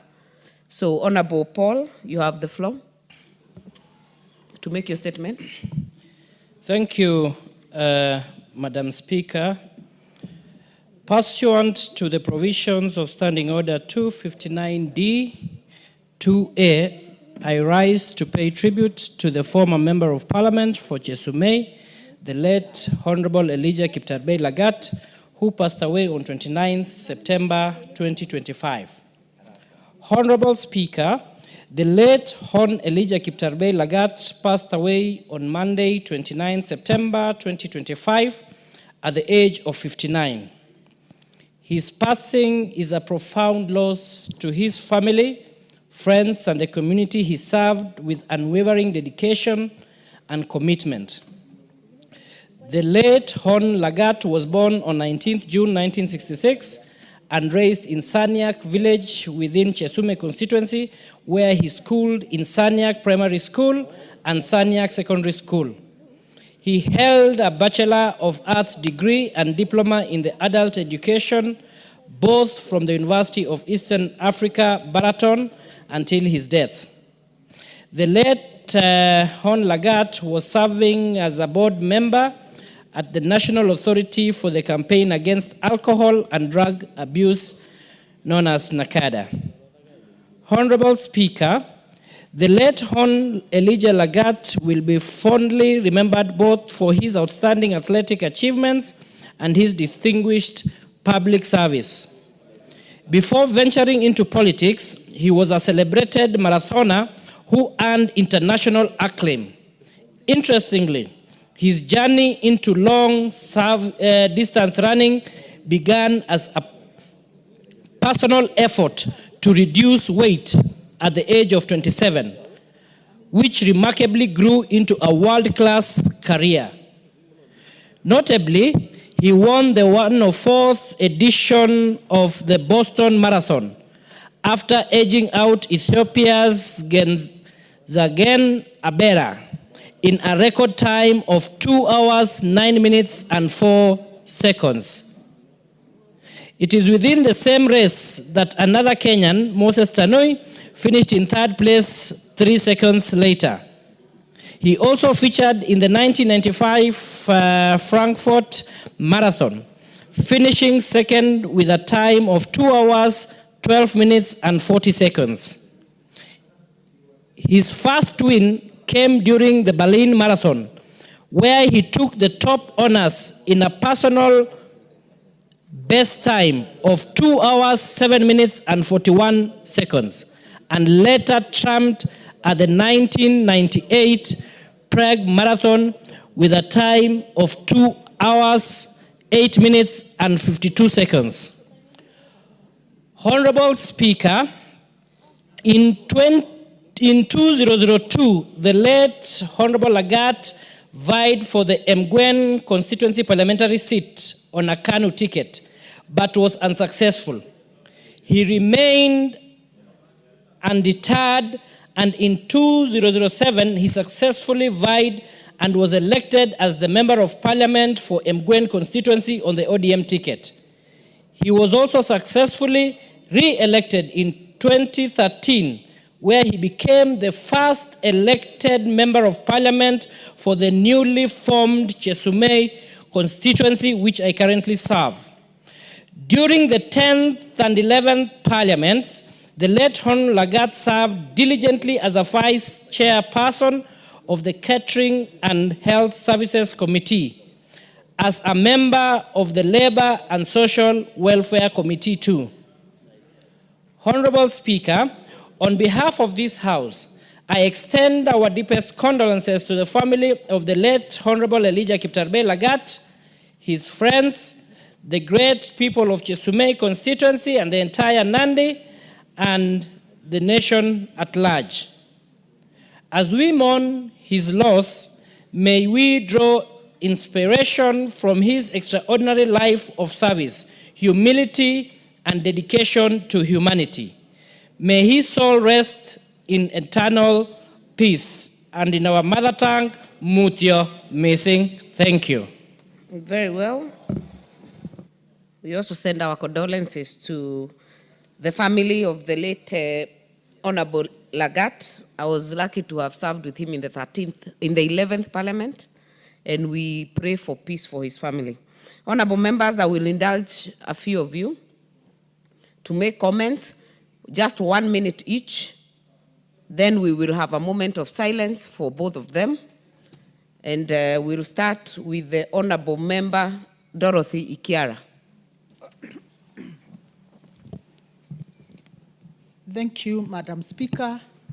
Madam Speaker, I want to join Honorable Adeto and Honorable Paul in mourning these two gallant soldiers who served so diligently in this House. Honorable Chair, death is painful, but the legacies that we leave behind are never erased. I want to join the families and say, may their souls rest in eternal peace. At the same time, Honorable Speaker, allow me to join Honorable Mogo in mourning the death of the families that lost their loved ones. Honorable Speaker, as we mourn these loved ones, we want to draw lessons, Honorable Speaker, that life is too sacred to be lost. And we want to urge our drivers and all people who use either private or public service to be more cautious. Honorable Speaker, it's painful to learn that our whole family was wiped out. And for future, Honorable Speaker, let's also say, sometimes when we are traveling as families, we divide ourselves so that at least, if anything, in the event of any eventuality, we can be able to at least mourn few. May their souls rest in eternal peace. Amen. Honorable Member for Nandi Hills. Thank you very much, Honorable Speaker, one more time to give me a chance to join my colleagues in condoling, mourning the loss of great leaders of this country. In particular, Honorable Lagat, who in Nandi was a beacon, a leader who, in his talent of sport, in the year 2000, he was in the same league with Catherine Dereba. When Catherine was leading in the women race, Lagat was cementing the position of Boston Marathon and lifting the name of this country to the higher level, and inspired many young people in Nandi and across the country so that they would be able to love sport. So I joined to really condole. And last is Lagat, having been a member of parliament for Mgwen and having been a member of parliament of Chesumei, he pioneered both of the two. He did fantastic projects in Nandi. We'll keep it short. Honorable Nyakundi. Thank you, Madam Speaker, for also giving me this chance. I also want to give my sincere, heartfelt condolences to the families of Honorable Lagat and Honorable F.T. Nyamu for the loss. These are one of our members who we've lost, who are gallant soldiers, who really worked hard for the people of this country. To be specific, F.T. Nyamu was the founding member of Longhorn Publishers, and he was also the owner of Kenya School of Professional Studies, which many Kenyans passed through those schools. And for Lagat, who was a member of Parliament for Chesumei, who was also an athlete who nurtured talent and many young people, who showed a good example to many young people. We want to say pole sana to the people of Chismei and the people of Tetu, and also to the leaders who are here. We want to say pole on behalf of those people. Thank you. Member for Tinderet. Thank you, Honorable Speaker. Honorable Speaker, I want to join my colleagues in condoling our two great leaders, Honorable F.T. Nyamu and Honorable David Elijah Giptarbey Lagat. Honorable Speaker, I served in this House with Honorable Lagat, who was a committed member. He was an astute athlete, and in fact, if you look at his achievements in Boston, in London, and in all the leading cities in the world, he did a lot. More importantly, when he came to Parliament, he served with 2 terms as a Member of Parliament in Mgwen and later on Chesumei. Elijah did great work in trying to reach the poor, establish schools. He even went on to fight for his community. Honorable F.T. Nyamo, a great publisher, and more importantly, he was an educationist. He played a big role in establishing private university education in this country. And I want to agree with my colleagues that we've lost 2 great men, and may their soul rest in eternal peace. Thank you. Very well. Keitani. Thank you, Honorable Speaker. Allow me to pass my condolences to the family, relatives, and the people of both Tetu and Chesumei for the loss of these great men who served the various constituencies, F.T. Nyamo and Elijah Lagat, who served Chesumei constituency, first Mgwen, then Chesumei when the new constitution was promulgated. And for Elijah Lagat, I think he has played a very big role in the Kenyan history. History of Kenya in terms of sports will not be written without his name being there as being the world champion of the 104th Boston Marathon, which he ran and was a champion and in 2 hours and 9 seconds. And that, from being a runner to being a politician and succeeding in both fronts, tells us that he has actually served this country in both sides. And that actually goes to say that he will be remembered for all the good things that he has done for this country. May the souls of those 2 men rest in peace, and pole to the families and the greater nation, or the greater community of both Chesumei and Tetu. Thank you. Navaholo. Thank you, Honorable Speaker. Honorable Speaker, on behalf of the great people of Navaholo, myself and my family, allow me to join the 2 members of Parliament, the Honorable Wandeto and the Honorable, my good friend Polo, for the demise, following the demise of these 2 gallant sons. Honorable Speaker, you and I had the privilege of serving here with the Honorable Elijah Lagat. The only description I would want to give him, Honorable Speaker, is that he was ever a smiling person. He could come into the House, he is smiling, but he was very firm on what he wanted to achieve.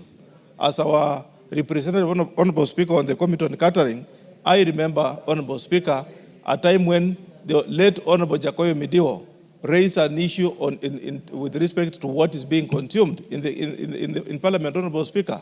And Honorable Elijah Lagat was very strong and firm to suggest to the committee, to the members, that he has to align what the Committee on Catering was as equal as any other committee, Honorable Speaker. Therefore, as strong as he was, I want to commend and say, may his soul rest in eternal peace. Thank you, Honorable Speaker.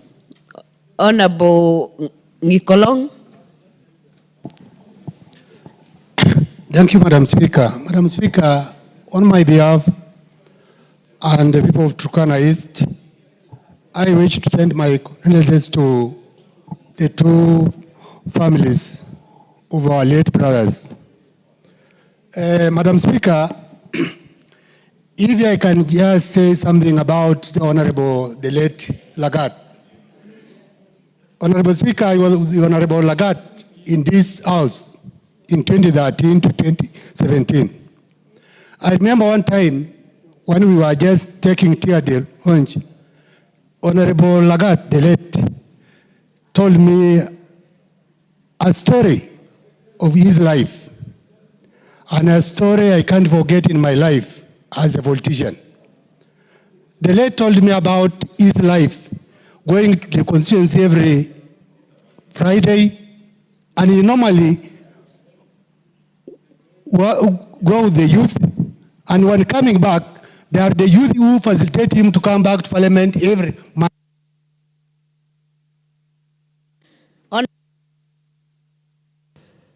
Honorable Mwafrika member for Roysambu. It's 1 minute. Thank you, Madam Speaker, for this opportunity. Also to join my colleagues to condole the families of the departed leaders who served in this House. Madam Speaker, FT Nyamu is on record of acquiring Wrongman Kenya Limited, which later became the Wronghorn Publishers. He contributed a lot to the education of this country, and Longhorn Publishers is known to have published several Kiswahili books like Kiswahili Mufti. May their souls rest in eternal peace.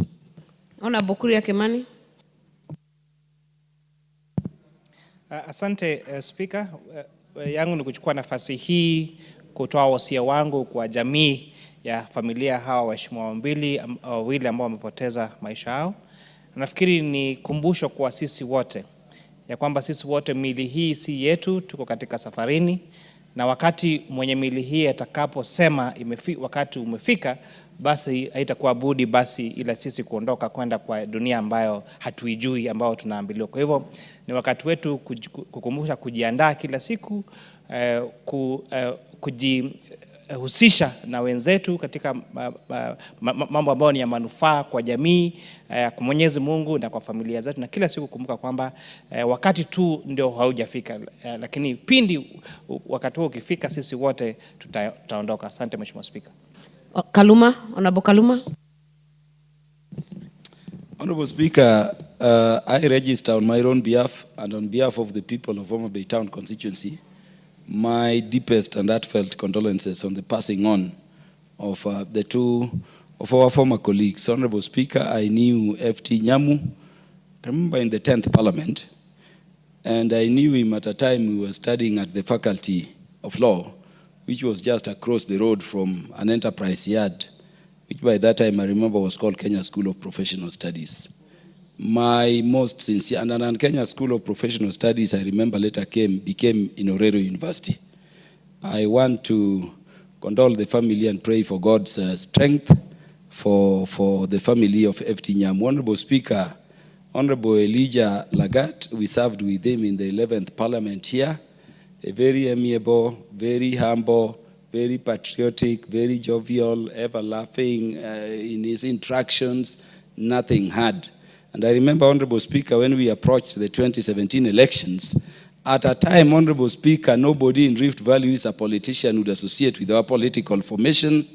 Honorable Elijah Lagat hosted me with my party leader, the Right Honorable Raila Odinga in Kapsabet, and he dressed Raila as a traditional leader of the Nandi community. May his soul rest in peace. May our good Lord comfort and strengthen the family of Elijah Lagat, and of course the family of FT Nyamwe. Thank you. Honorable Mawadhe. Thank you, Madam Speaker, for giving me this opportunity to also join my colleagues in condoling with the families of our bereaved, our late brothers, our former colleagues. And I was aware of, I knew a little bit of Honorable FT Nyamu, the proprietor of the Longhorns Publishers, and we wish to pass our condolences to both families. May the Almighty God give them strength during these grieving times and tough times for them. Thank you. Farah, Honorable Farah.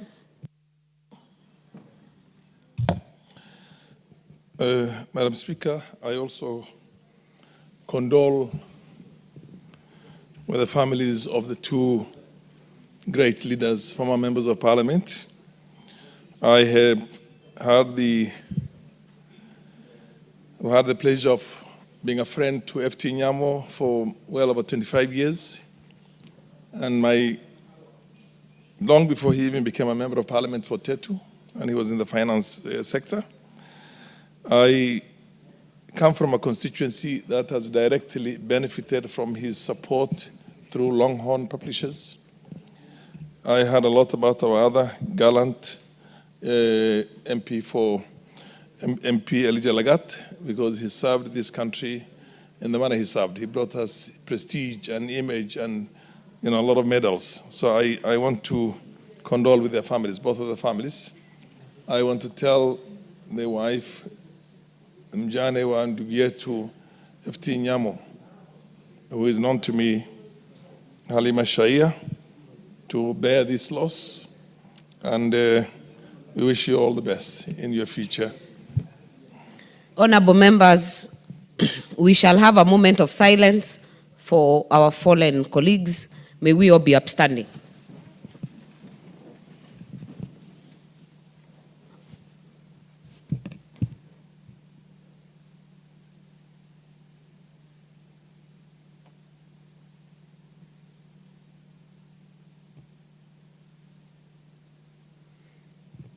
May their souls rest in eternal peace.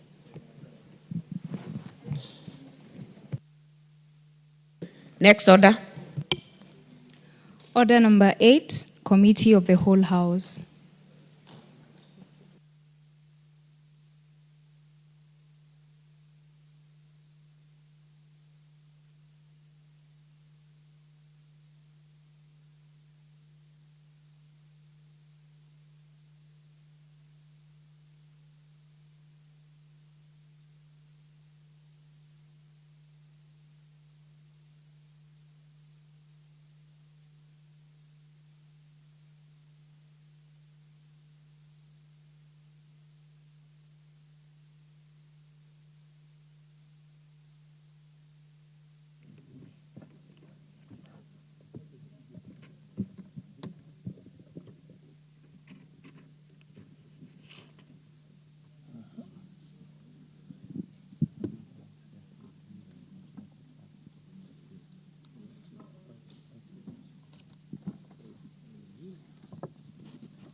How do you get this?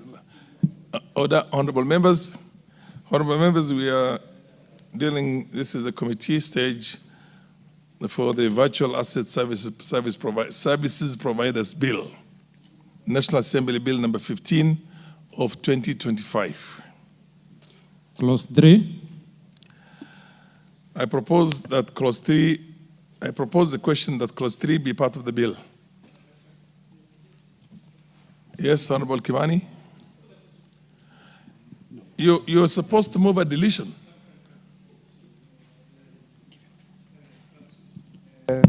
Honorable Chair, I beg to move that clause 3 be deleted as per the order paper.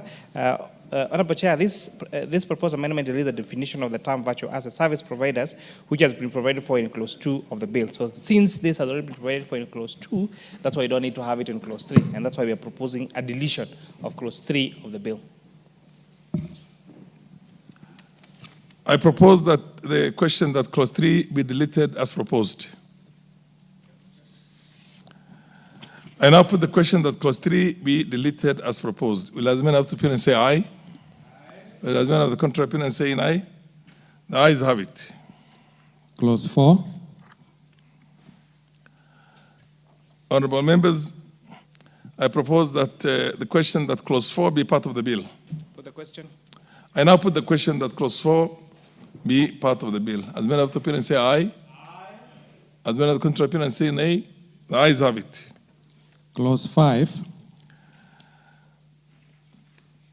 I propose that the question that clause 5 be part of the bill. Honorable Chair, I beg to move that clause 5 be amended as per the order paper. Honorable Chair, this proposed amendment is a cleanup to the amendment.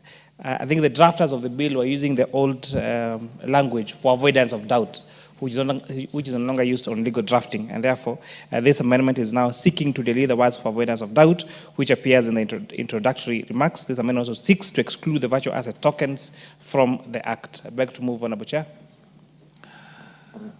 I now propose that clause 4, sorry, I now propose that clause 4 of clause 5 be amended as proposed. I now put the question that clause 5 be amended as proposed. As many of the opinions say aye? Aye. As many of the contrary opinions say nay? The ayes have it. I now put the question that clause 5 as amended be part of the bill. Will as many of the opinions say aye? Aye. As many of the contrary opinions say nay? The ayes have it. Clause 6. I propose that the question that clause 6 be part of the bill. The question. There is no amendment to clause 6. Now I now put the question that clause 6 be part of the bill. Will as many of the opinions say aye? Aye. Will as many of the contrary opinions say nay? The ayes have it. Clause 7. Clause 7. So I propose the question. There's an amendment to clause 7. Yes, I propose the question that clause 7 be part of the bill.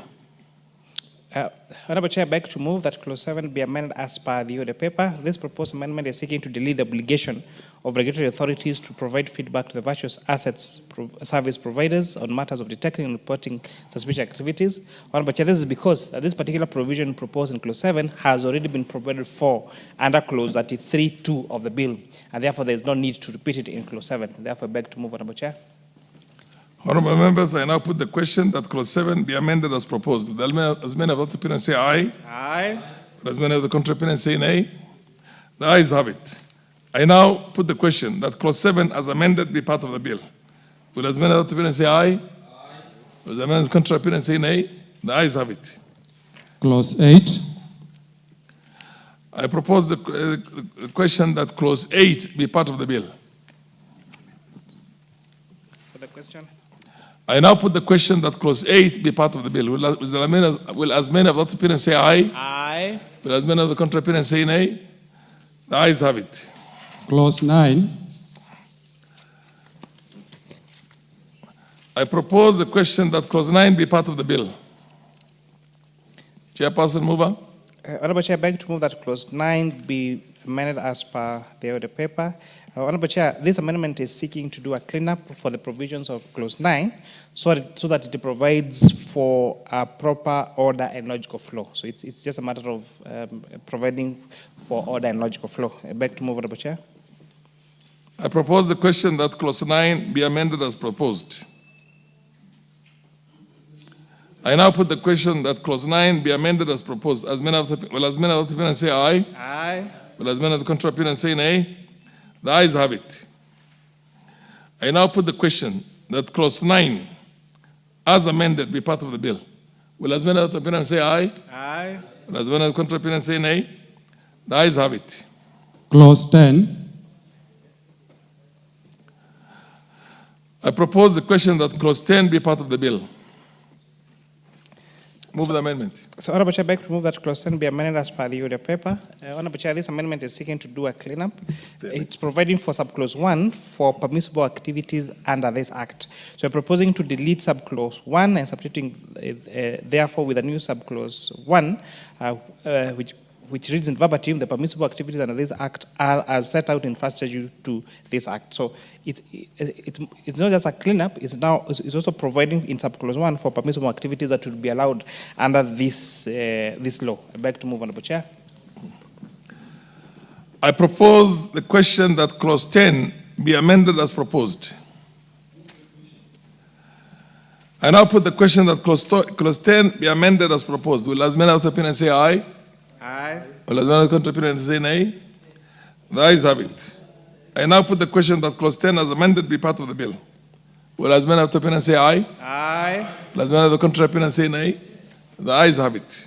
Clause 11. I propose the question that clause 11 be part of the bill.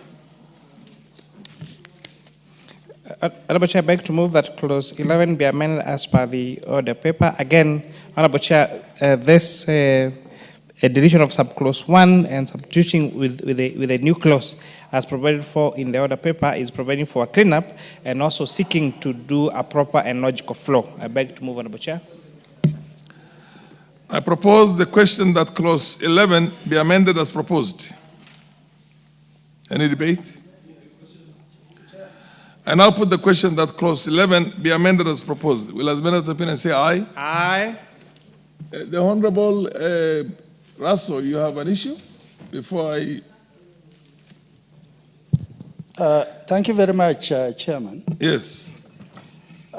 Considering this is a very important bill, this particular amendment is to confirm that the idea of virtual business has to be within a controlled space through an authority, through the cabinet secretary, so that individuals, it doesn't matter in which part of the world they are, so long as they are doing business in Kenya, then somebody must be watching over their back. Thank you, Chairman. I now put the question that clause 11 be amended as proposed. Will as many of the opinion say aye? Will as many of the contrary opinion say nay? The ayes have it. I now put the question that clause 11 as amended be part of the bill. Will as many of the opinion say aye? Will as many of the contrary opinion say nay? The ayes have it. Clause 12. I propose the question that clause 12 be part of the bill. I now put the question that clause 12 be part of the bill. Will as many of the opinion say aye? Aye. As many of the contrary opinion say nay? The ayes have it. Clause 13. I propose the question that clause 13 be part of the bill. Move on. 13. Yes, 13. Yes, Honorable Chair, I beg to move that clause 13 be amended as per the order paper. You're proposing, Honorable Chair, that clause 13 of the bill be amended in subclause 5 by deleting the words that person appearing immediately after provisions of subsection 2 or 3. Honorable Chair, this is a cleanup so that there is proper logical flow of that particular clause. I propose the question that clause 13 be amended as proposed. Any debate? For the question? I now put the question that clause 13 be amended as proposed. Will as many of the opinion say aye? Aye. Will as many of the contrary opinion say nay? The ayes have it. I now put the question that clause 13 as amended be part of the bill. Will as many of that opinion say aye? Aye. Will as many of the contrary opinion say nay? The ayes have it. Clause 14. I propose the question that clause 14 be part of the bill. For the question? I now put the question that clause 14 be part of the bill. Will as many of the opinion say aye? Aye. Will as many of the contrary opinion say nay? The ayes have it. Clause 15. I propose the question that clause 15 be part of the bill. Mover. So, Honorable Chair, I beg to move that clause 15 be amended as per the order paper. Honorable Chair, even though we really appreciate National Treasury for this very, very important bill, we all agree that this is one of the most poorly drafted bills that the committee has handled. We had to do really, really a lot of cleanup. Mistakes that should not really have found themselves in the publication of a bill. And just to give an example of this, Honorable Chair, clause 15, if you read, it says, a license granted under this act cannot be transferred or assigned without prior written approval of the relevant regulatory authority. And subclause 2, any person who contravenes the provisions of the subsection 1, comma, that person shall be liable to the administrative penalties specified under section 42F. The words, that person shall, is not really relevant in that particular clause, Honorable Speaker. And that's why now we are proposing that we delete the words, that person, and therefore the clause will read, therefore, after, if this House agrees with this amendment, that any person who contravenes the provisions of the subsection 1 shall be liable to the administrative penalties specified under section 42F. And therefore the words, that person, are not completely, they're not at all relevant in this particular clause. I beg to move, Honorable Chair. I propose the question that clause 15 be amended as proposed. Any debate? I now put the question that clause 15 be amended as proposed. Will as many of the opinions say aye? Aye. Will as many of the contrary opinions say nay? The ayes have it. I now put the question that clause 15 as amended be part of the bill. Will as many of the opinions say aye? Aye. Will as many of the contrary opinions say nay? The ayes have it. Clause 16. I propose the question that clause 16 be part of the bill. Over. Again, Honorable Chair, this is again a cleanup to clause 16, which reads, the relevant regulatory authority may suspend, vary, or revoke a virtual asset service provider license where it is of the opinion that, and provides for those conditions. But, Honorable Chair, if, it's common sense that the law talks about virtual asset service providers, and therefore the use of the words a virtual asset service provider are completely unnecessary in this particular clause. And that's why now we're proposing to delete the words virtual asset service provider so that the law will read, the relevant regulatory authority may suspend, vary, or revoke a license where it is of opinion that, and provides now for those particular conditions. I beg to move, Honorable Chair. Honorable members, I propose the question that clause 16 be amended as proposed. Yes, Honorable Kaluma. Yeah, Chair, I support the proposed amendment by the Chair. And Chair, if you look at clause 16.1, which is being amended, I would ask that when looking at it, we also look at it with the definition of license. And under clause 2, license is defined to mean a virtual asset service provider license. So you cannot again repeat virtual service provider license. We just use license, so we delete virtual service provider, Chair. I support. I now put the question that clause 16 be amended as proposed. Will as many of the opinions say aye? Aye. Will as many of the contrary opinions say nay? The ayes have it. I now put the question that clause 16 be amended as amended be part of the bill.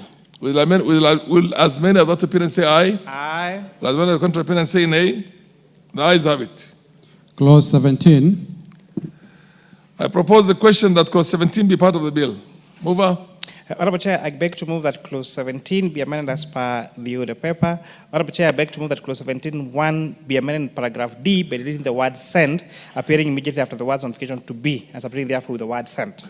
Honorable Chair, again, this is a cleanup of really very errors that should never have found themselves in such a piece of law. Where, if you read paragraph D, it says, 17.1 says, a licensee may surrender its license by giving a prior notice for surrender accomplished by the following information. So D, the notification to be sent to clients as at the surrender. You know, you cannot say that the notification shall be sent. The correct verb to use there would be shall be sent. And therefore, we are now deleting that word send and replacing therefore with the word sent to correct that particular grammatical error. Again, an error that should have never found itself in the publication of such a very important bill. I beg to move, Honorable Chair. Honorable members, I propose the question that clause 17 be amended as proposed. Any debate? For the question? I now put the question that clause 17 be amended as proposed. Will as many as those opinions say aye? Aye. Will as many as contrary opinions say nay? The ayes have it. I now put the question that clause 17 as amended be part of the bill. Will as many as are of that opinion say aye? Will as many of the contrary opinion say nay? The ayes have it. Clauses 18, 19, and 20. I propose the question that clauses 18, 19, and 20 be part of the bill. I now put the question that clauses 18, 19, and 20 be part of the bill. Will as many of the opinion say aye? Aye. Will as many of the contrary opinion say nay? The ayes have it. Clause 21. I propose the question that clause 21 be part of the bill. Mover. Honorable Chair, I beg to move that clause 21 be amended as follows, that clause 21 be amended in A, in subclause 1, by deleting the word subsection 2, and in subclause 4, by deleting the words that person appearing immediately after the words provisions of this particular section. And therefore, Honorable Chair, again, this is just a cleanup to make sure that this law has not just we correct the grammatical errors on the bill, but also ensure that the bill has logical flow. I beg to move, Honorable Chair. I propose the question that clause 21, I propose the question that clause 21 be amended as proposed. For the question. I now put the question that clause 21 be amended as proposed. Will as many of the opinions say aye? Aye. Will as many of the contrary opinions say nay? The ayes have it. I now put the question that clause 21 as amended be part of the bill. Will as many of the opinions say aye? Aye. Will as many of the contrary opinions say nay? The ayes have it. Clauses 22, 23, and 24. Honorable members, I propose the question that clauses 22, 23, and 24 be part of the bill. I now put the question that clauses 22, 23, and 24 be part of the bill. Will as many of the opinions say aye? Aye. Will as many of the contrary opinions say nay? The ayes have it. Clause 25. I propose the question that clause 25 be part of the bill. Mover. Honorable Chair, I beg to move that clause 25 be amended in A, in paragraph E, by deleting the words anti-money laundering and counter-terrorism finance, and something therefore with the words AML, CFT, slash CPF. And in paragraph, and B, in paragraph S, by deleting the words comply, and something therefore with the word complies immediately after subparagraph 4. So in A, Honorable Chair, the words anti-money laundering, counter-terrorism are easily substituted with the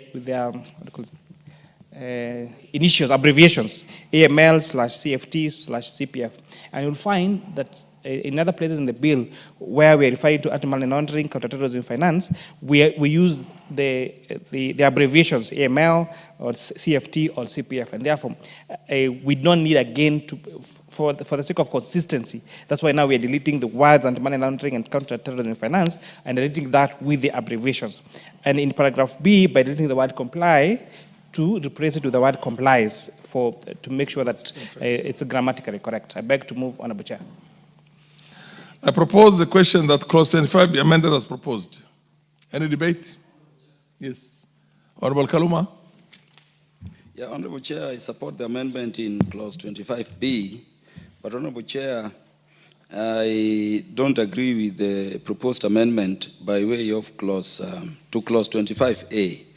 This is because, Chair, if you look at clause 2, the abbreviations herein are not defined unless they are proposed to be defined in the committee's amendment. What is defined in clause 2, Honorable Chair, is anti-money laundering and counter-terrorism finance, which is what we are seeking to delete for an abbreviation, which, unless specifically defined, Honorable Chair, may be abbreviations for other things according to the people using them. So this I would request the Chair to drop, unless, of course, we are taking the abbreviations to clause 2, not the whole phrase.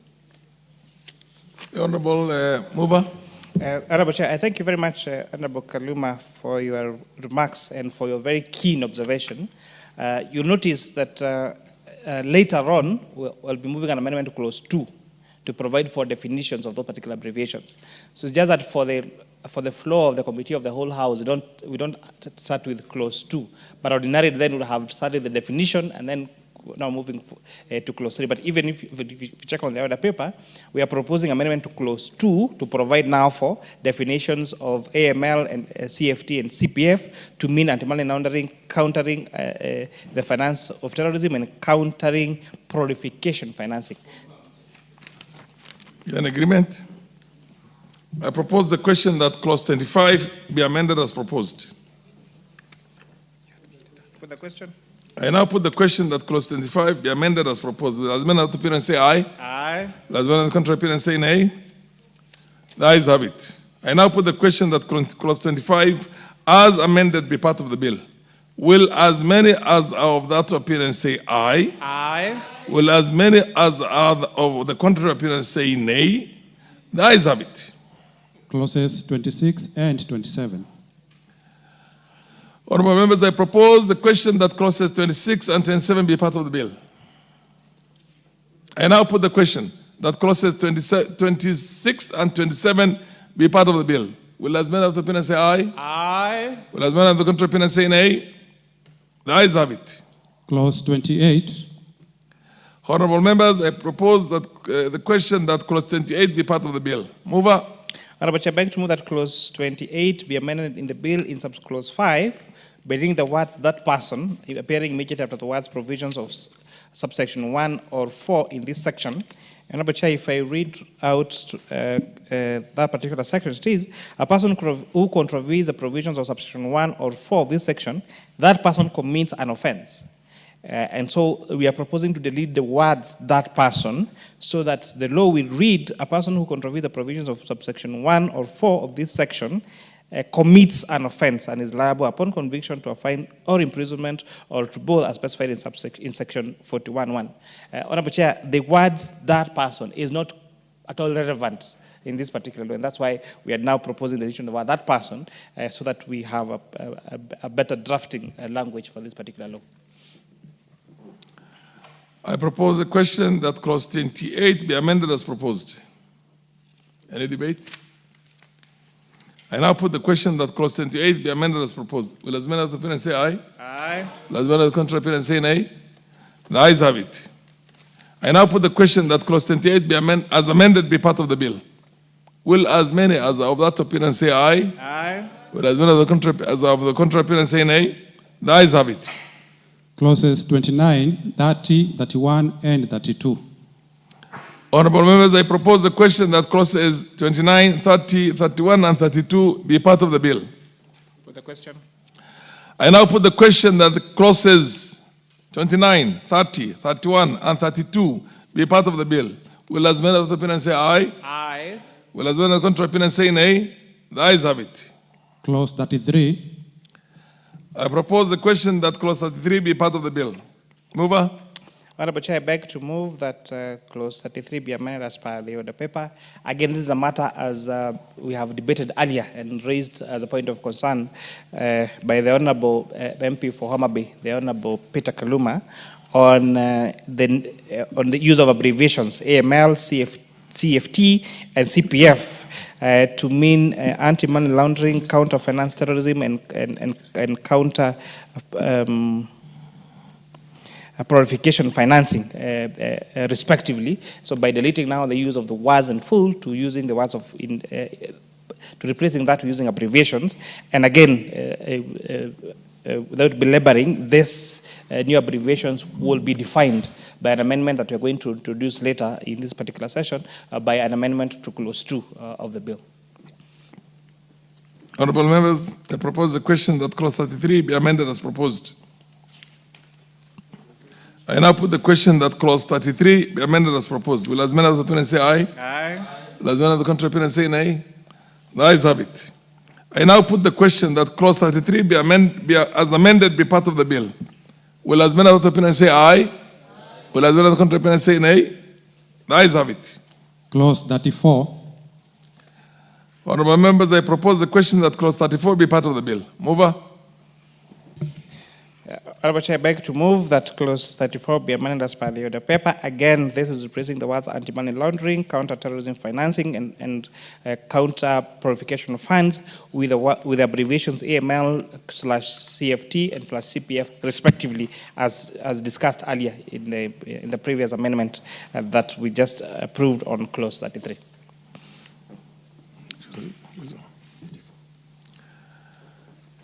I now propose the question that clause 34 be amended as proposed. For the question.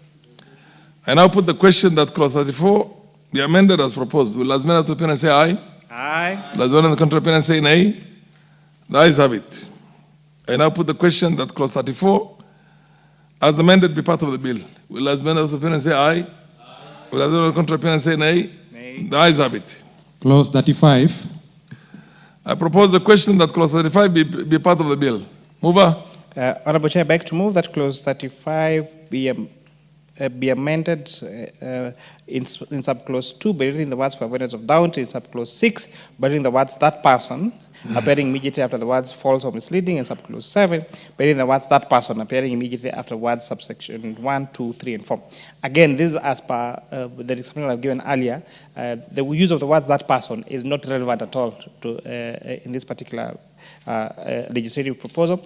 And secondly, the use of for avoidance of doubt is language that was used in ancient legal drafting language, and which is no longer used now in drafting language. Therefore, we are now proposing to delete the words for avoidance of doubt. For example, in clause 5.2, to lead a natural person shall not be liable to promote or issue a virtue asset offering in or from Kenya.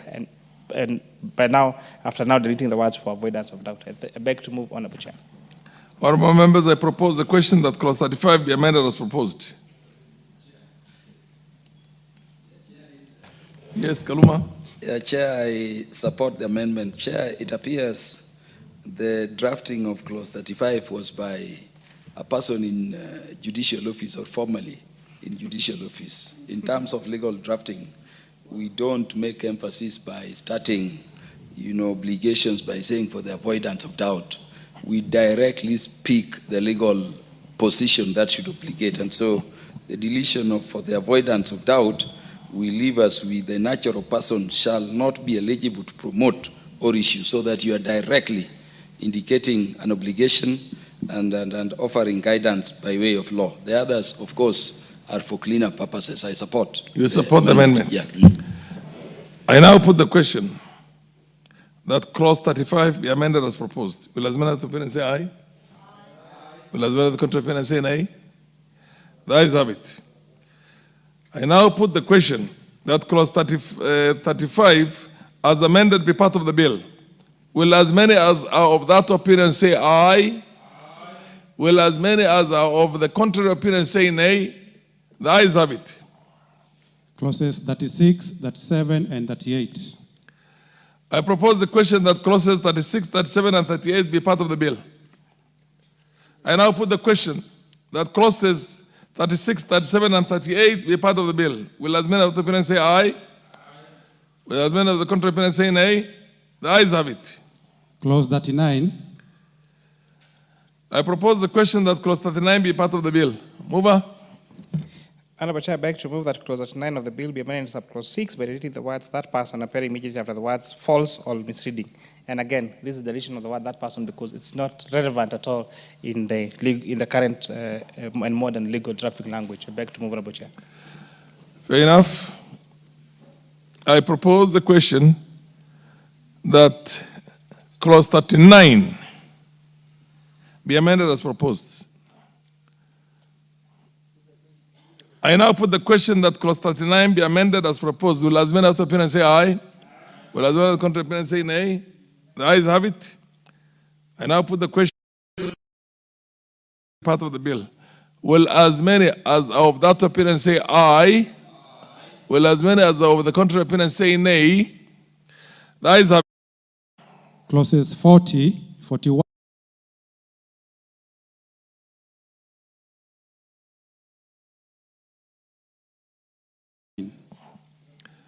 Honorable members, I propose the question that clauses 40, 41, 42, 43, 44, 45, 46, 47, 48, and 49 be part of the bill. I now put the question that clauses 40, 41, 42, 43, 44, 45, 46, 47, 48, and 49 be part of the bill. Will as many as of that opinion say aye? Will as many as of the contrary opinion say nay? The ayes have it. Clause 50. Honorable members, I propose the question that clause 50 be part of the bill. Over. Honorable Chair, I beg to move that clause 50 be amended by deleting subsection 2 and splitting therefore with the following new section 2, without prejudice to generality of section 1, that delegations made under this act may describe the form of application. It's quite a long amendment. Honorable Chair, I beg to move that this particular amendment be amended as per the order paper. And the reasoning is we are providing for a very comprehensive amendments to make provisions and give powers to the Cabinet Secretary so that the Cabinet Secretary is able to make regulations to operationalize this act. This bill is seeking to regulate a very new era of virtual asset ecosystem. In that regard, we are now amending the bill to allow the Cabinet Secretary to make regulations to provide for matters such as, and not limited to, the insurance requirements for various categories of virtual asset requirements, for initial coin offering, requirements for listing tokenized assets on security exchange, and requirements for issuance and use of stable coins.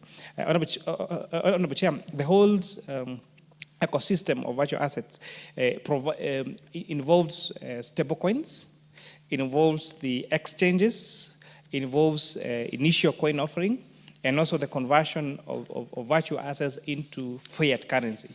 And therefore, all these processes are so technical that they need a legal provision which is not possible to provide in a piece of legislative, in a piece of law, and therefore can only be provided for in regulations. So this particular amendment is now giving power to the Cabinet Secretary responsible for matters of national treasury to make regulations to guide and to regulate this particular ecosystem of virtual assets as explained. I beg to move, Honorable Chair. Honorable members, I propose the question that clause 50 be amended as proposed.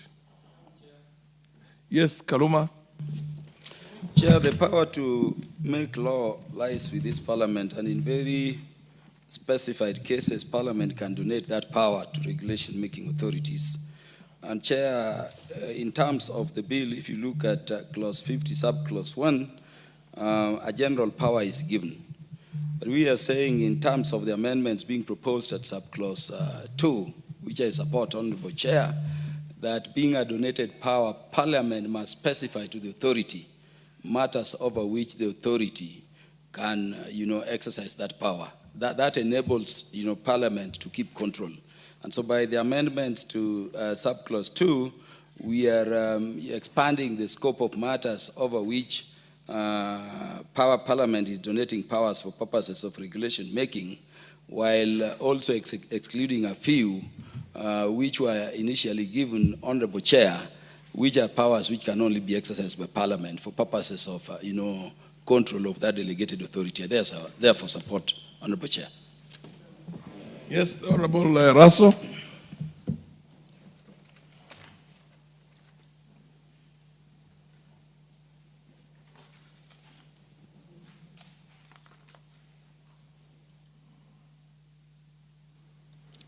Honorable Raso. Thank you very much, Chairman. Chairman, I would support this particular amendment on a limb.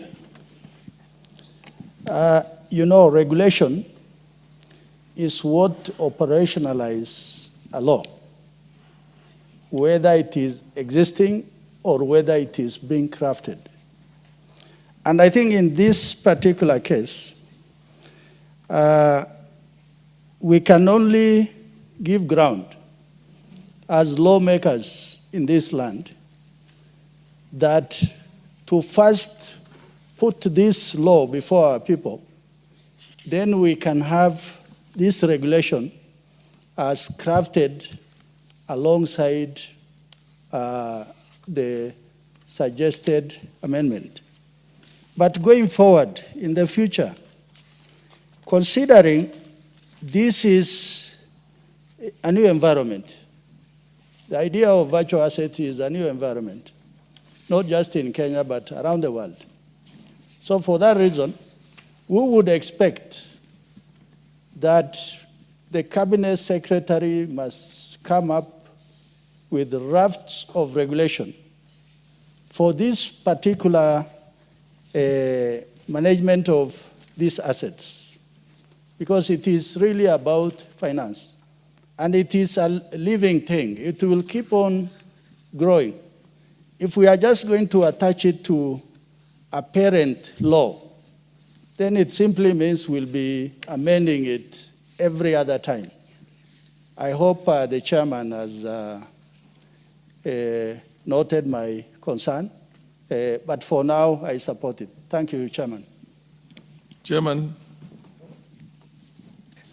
Honorable Chair, I read not with concern the remarks raised by the honorable member. And yes, in fact, we actually delayed a bit in terms of tabling a report of this House and approving these amendments so that we could seek concurrence with the National Treasury and the Central Bank and the stakeholders on these particular matters. Because sometimes we feel that when some particular gaps are left to be filled through regulations. And remember, Honorable Chair, maybe in future even this House may seek to amend our standing orders to change where regulations go, because regulations are approved by the Committee on Delegated Legislation. And so, and now, remember, the Committee on Delegated Legislation has not dealt with the bill in the first place, and therefore they are bombarded with something of a new sector. And every regulation in this House, whether it's about health, finance, transport, water, agriculture, goes to the same committee. Honorable Chair, it is common sense that you cannot be an authority in all these fields. And therefore, Honorable Chair, we stand a risk of some regulations being passed in this House in a way that maybe they would have been done better. And remember, again, our standing orders say that we cannot amend regulations.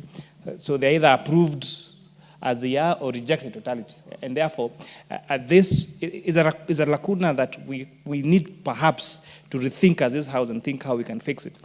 But now, leaving such serious decisions that have even key impact, including on our fiscal and monetary policy, such as the issuance of stable coins and all that, being left to be operationalized through a regulation, I think is a big gap in itself that this House should endeavor to fix. But I agree with the sentiments raised in the Honorable Chair, and it's something that the Committee on Finance and National Planning is seriously considering in the future. I thank you, Honorable Chair.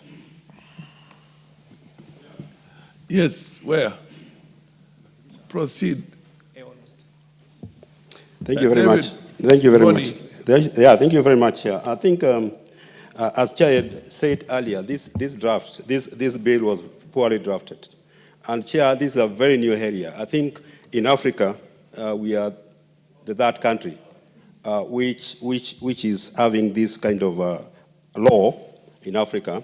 And even when you look at even developed countries like US, they just enacted a law on virtual assets. So because the law is evolving, and this sector is very new and is evolving, I think we can take whatever it is here as we think of amending the law as new issues evolve. Thank you very, very much, Chair. Honorable members, I now propose the question that clause 50 be amended as proposed.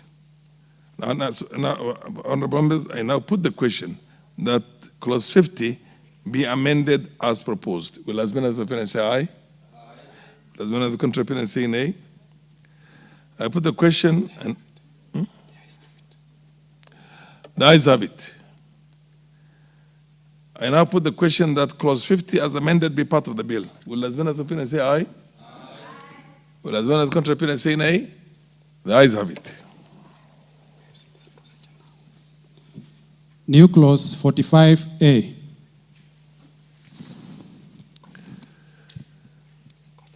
I'm calling on the mover to move second reading of new clause. Okay. Honorable Chair, on behalf of the minority leader, I beg to move that new clause 45A be now read a second time. Honorable Chair, this particular amendment is providing that the Cabinet Secretary may appoint as a suitably qualified person as an agent to trace any transaction undertaken on digital marketplace, including and not limited to virtual assets by a person, whether resident or non-resident, to ascertain the income which accrued in or derived from Kenya for purposes of computation and collection of unpaid tax arising from that particular transaction. Honorable Chair, this particular amendment is providing for further sealing of loopholes, again, as debated by this House, because this issue of virtual assets is a very, very new sector.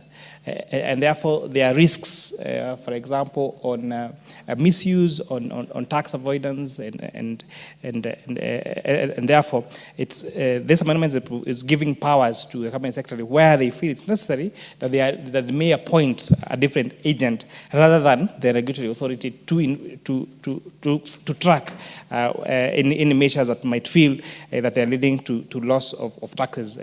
Honorable Chair, having discussed this with my leader of majority party, we are in agreement that the proposed amendment by our minority leader, the Honorable Junet Mohammed, is quite in order, and we support this particular amendment. Honorable Chair, the issue of virtual assets is something that should really concern us as Kenyans. You know, this year alone, it is estimated that Kenyans hold around $1.2 trillion worth of virtual assets. And this is completely unregulated. Honorable Chair, you know, to transfer Kenya shillings 1 million from my account to yours is a whole difficult game. You know, you have to fill all this KYC and attach receipts and attach agreements and all that. But with the virtual assets that are currently unregulated, it's possible to send you 1 trillion shillings on a virtual asset space, just like this, without any regulatory framework or anything.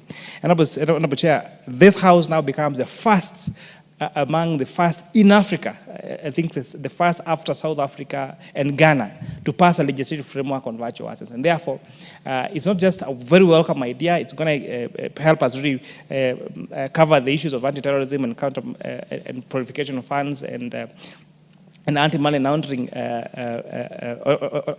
but also most importantly, open an avenue for job creation and having other institutions that are engaged in virtual assets to come and set up in Kenya and expand to the rest of Africa. And that, in those few remarks, Honorable Chair, I beg to move that the amendment be now read a second time and agree with this amendment proposed by the leader of minority. Honorable members, I propose a question that clause 45A. I propose a question that new clause 45A be now read a second time. Yes, Kaluma? Chair, I oppose this particular amendment. And Chair, I do so on a number of reasons. First, Chair, if the members were to look at what is in clause 6, at subclause B, in fact, the whole of clause 6, the relevant regulatory authorities are stated to be the Capital Markets Authority, the Central Bank, and Chair, if you look at C, any other public body established under a written law that the Cabinet Secretary may, by notice in the Kenya Gazette, designate as such. Designate as such. And so my understanding, Chair, is that the provision being created under the proposed new clause 45A, and I'm saying this to the members, though it is so wordy and long, does not add anything to the larger provision already provided in clause 6, subclause C, which empowers the Cabinet Secretary to designate any other person to do so. And then unless therefore, Chair, anything additional that would be achieved by this is demonstrated, Honorable Chair, as not already in clause 6 I would urge the members that we reject this proposed amendment for superfluity. The power sought to be donated is already in the Act. In any event, beyond being superfluous, Honorable Chair, we will have a situation whereby this law, if enacted, at what would be Section 6, you are specifying the bodies which are in charge of the regulations under the Act. And then parallel to the law, because of a provision being newly created, the Cabinet Secretary is also going to appoint agents whom, Honorable Chair, under the authorities of this Parliament, we may not directly, oversight. It will create confusion, and it is unfortunate the minority leader is not in. I'm happy our chair of the committee, and I serve in this committee, has moved it well, but really, this is an amendment to be dropped, Honorable Chair. Yes, Mboni.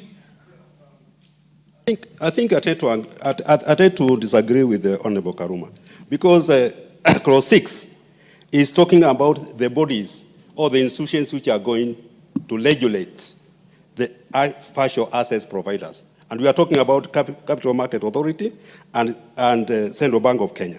And any other body which established under written law by that the Cabinet may, or by notice of the Kenya Gazette, dismiss as such. But you see, when you look at the new clause 45A, it's talking about tax collection. Tax collection.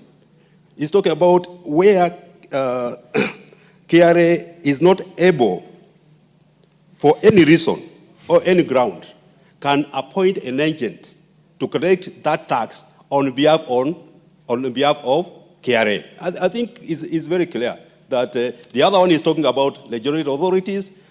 The new one is talking about taxes. Thank you, Chair. Yes, Bowen.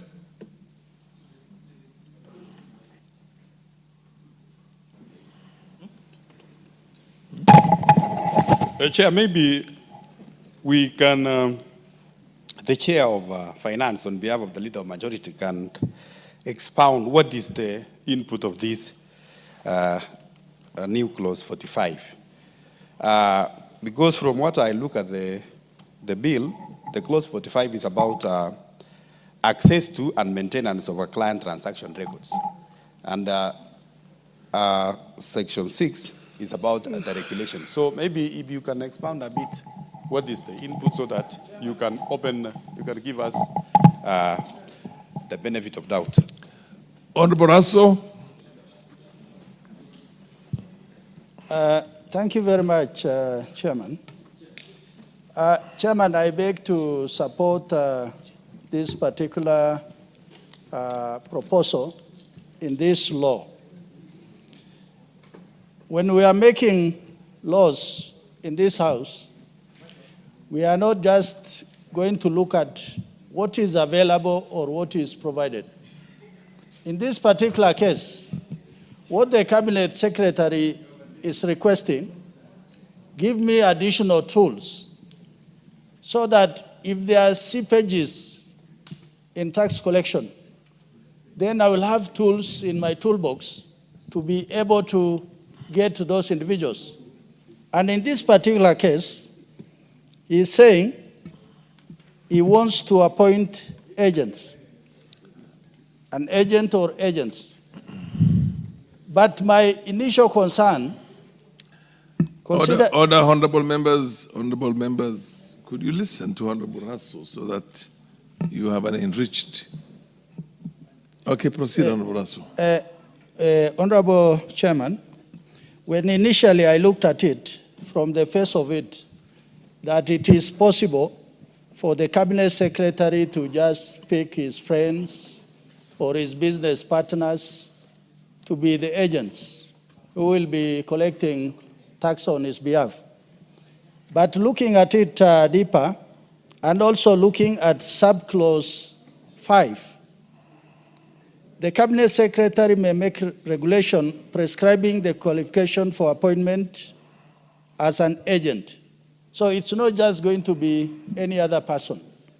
that person will actually be sought through vigorous interrogation if they will be able to do this particular work.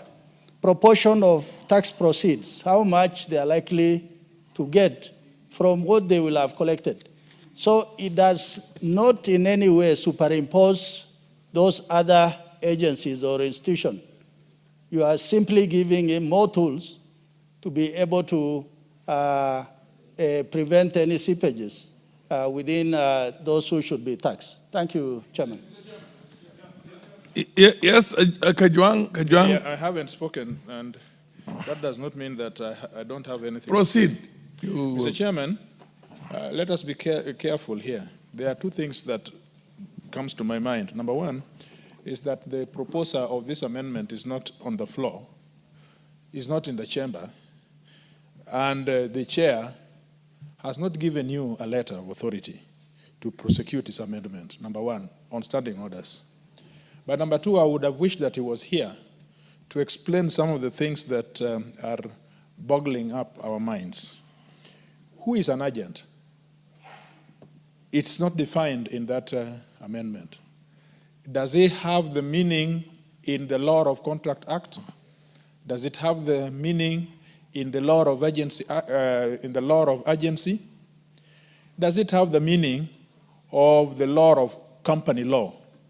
That must be provided for. If not, it is going to be a window for corruption. Because then the person appointing the agent may appoint somebody who is not competent under the law to be an agent. So that word is not used in its customary way. It is used in a legal context which needs definition so that we know whom an agent is. Thank you. Yes, Mboni. Chair, looking at 45A, 4, the definition of digital marketplace. I don't think we need it here. Maybe we can take it to clause 2. But looking at the bill, I've not seen anywhere where the word digital marketplace is being used. But basically, I don't think we can have it here. We can take it to clause 2, where the definitions are hard. So you don't think this course is necessary at this stage? Yeah. Okay. You have the floor. Because I know my chair. Kaluma, you have the floor, yes. Yes, the chair of my committee, I know when opposition is reasonable, we'll act accordingly. Chair, if you see what is being proposed here, is tracing and determination of due taxes. And it is being proposed that there are circumstances where the cabinet secretary can decide without any defined criteria in the provision, okay, to appoint somebody having so determined, Honorable Chair, that the Commissioner General may not be capable of tracing. And so you appoint somebody away from the Kenya Revenue Authority, which can be oversighted, to anybody, a blank check. What if you are doing legitimate business, Honorable Chair, and you are met by a person harassing you, Chair, from the ATPU or any other organization telling you you've been receiving money and we deal with it. And Chair, I say this as a practitioner. I had a very good friend of mine who was killed very casually on claim that he was a terrorist, a guy who had no link at all. We don't want a situation where you'd, just use people for offices where they don't fall clearly. You delegate the powers of the Commissioner General of Kenya Revenue Authority or the authority itself to bodies that then taxation will not be harmonized, and you'll have people harassing one another all over for reasons you cannot determine. Chair, I've litigated some of these matters. I would request honorable members, when we have clear provisions under the law allowing a procedural determination of regulatory authorities, whether it is taxes around the digital space or whatever, so clearly defined as it is in clause 6, we don't allow space that may be abused to pursue ends other than what we contemplate in this acceptably, Honorable Chair, novel law. This one I would urge the members we reject. On a Kazari Chair is not supposed to have an opinion on this, but on a Kazari. Cursory look at that. It says here, an agent appointed under the section may retain, may is optional. Proceeds of any taxes recovered upon tracing by agent such amount not exceeding. From the beginning it says may, so it's and then it goes ahead and says the cabinet secretary may make regulations prescribing the qualifications, prescribing the proportion of tax proceeds to be retained by an agent upon tracing of assets. Are you sure you're not going to create people who will be such a powerful busybodies that you just basically look? Yeah. I mean, you're running on a wild goose chase and extorting money from. Anyway, proceed. You're the one who. Honorable Chair, I do share with the sentiments raised by the honorable members and their concerns. But let me also raise a matter of fact that this issue of virtual assets, one is assets you cannot physically trace. They are virtual. They are somewhere there on the clouds. Using very complex blockchain technology that even getting to visibility of them is almost impossible. An example, Honorable Chair, one of the most popular cryptos is Bitcoins. Up to today, it is not known who the owner of Bitcoin is. And yet, one Bitcoin is trading at around 11 million shillings now. 11 million shillings. 13 million shillings. And we cannot physically trace who is this owner of this particular Bitcoin, Honorable Chair. There are particular skills like what we call layering, for example, Honorable Chair, that's used to disguise the system. In Africa, Honorable Chair, as I explained earlier, Kenya will be among the top 5 countries, if not top 3, to come up with a legal framework on virtual assets. So what happens when a Kenyan trader is trading with a Ugandan trader or a Tanzanian trader or an Egyptian trader or a Morocco trader where there doesn't exist legal provisions? And therefore, information sharing and things like what you have, like laws that we have, for example, on OECD countries, on for example, base erosion and profit shifting, where we have now agreements among countries to prevention of profit of base erosion and base erosion and profit shifting exists. There doesn't exist any legal provision for this, Honorable Chair. And therefore, this provision, and that's why the use of the language may is very deliberate. We're not saying shall. We are saying in the event that there is no capacity and there is a requirement of particular skill that is not contained in the 2 regulatory authorities available, the 3 regulatory authorities, both KRA and CBK and CMA, then that particular skill can be sought by other entities. So I really beg to the House that there is no harm in this particular regulation, and the use of that may is very deliberate. I beg. Yeah, but you still haven't.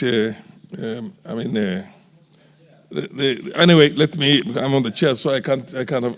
Yes, Honorable Kaluma. And I request my chair, if you look at clause 6. Yes. Because of the regulatory authorities, the clause 6 in the bill, clause 6C. Yes. Even where other authorities or other bodies may be designated, there are conditions being clearly attached. Yes. That number 1, the bodies that may be so designated shall be public bodies. It's a public body. Indeed. It's a condition. Indeed. And there is a reason for that. Indeed. These are body you can oversight if they are overreaching as the representatives of the people under Article 95. Yeah. The other thing that is inbuilt there is that that public body shall be published in the Gazette so that you know when it comes to you.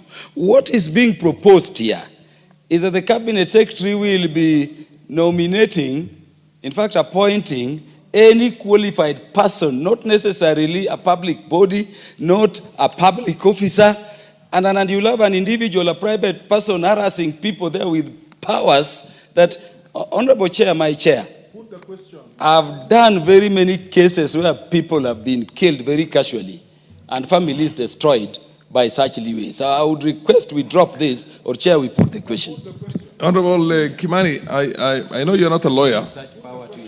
Order. I know you're not a lawyer, but if you read section 6, it says the following entities shall be the relevant regulatory authorities for the purpose of this act. Regulatory authorities, yeah. It says the capital markets, the central bank, and any other public body established under written law that the cabinet secretary may, by notice, designate as such. I see the conflict of. Yes, do you wish to withdraw or you? Again, Honorable Chair, I've really tried to explain this particular concept. If you check, even in the drafting of this particular law, you can find the number of amendments we've had to do.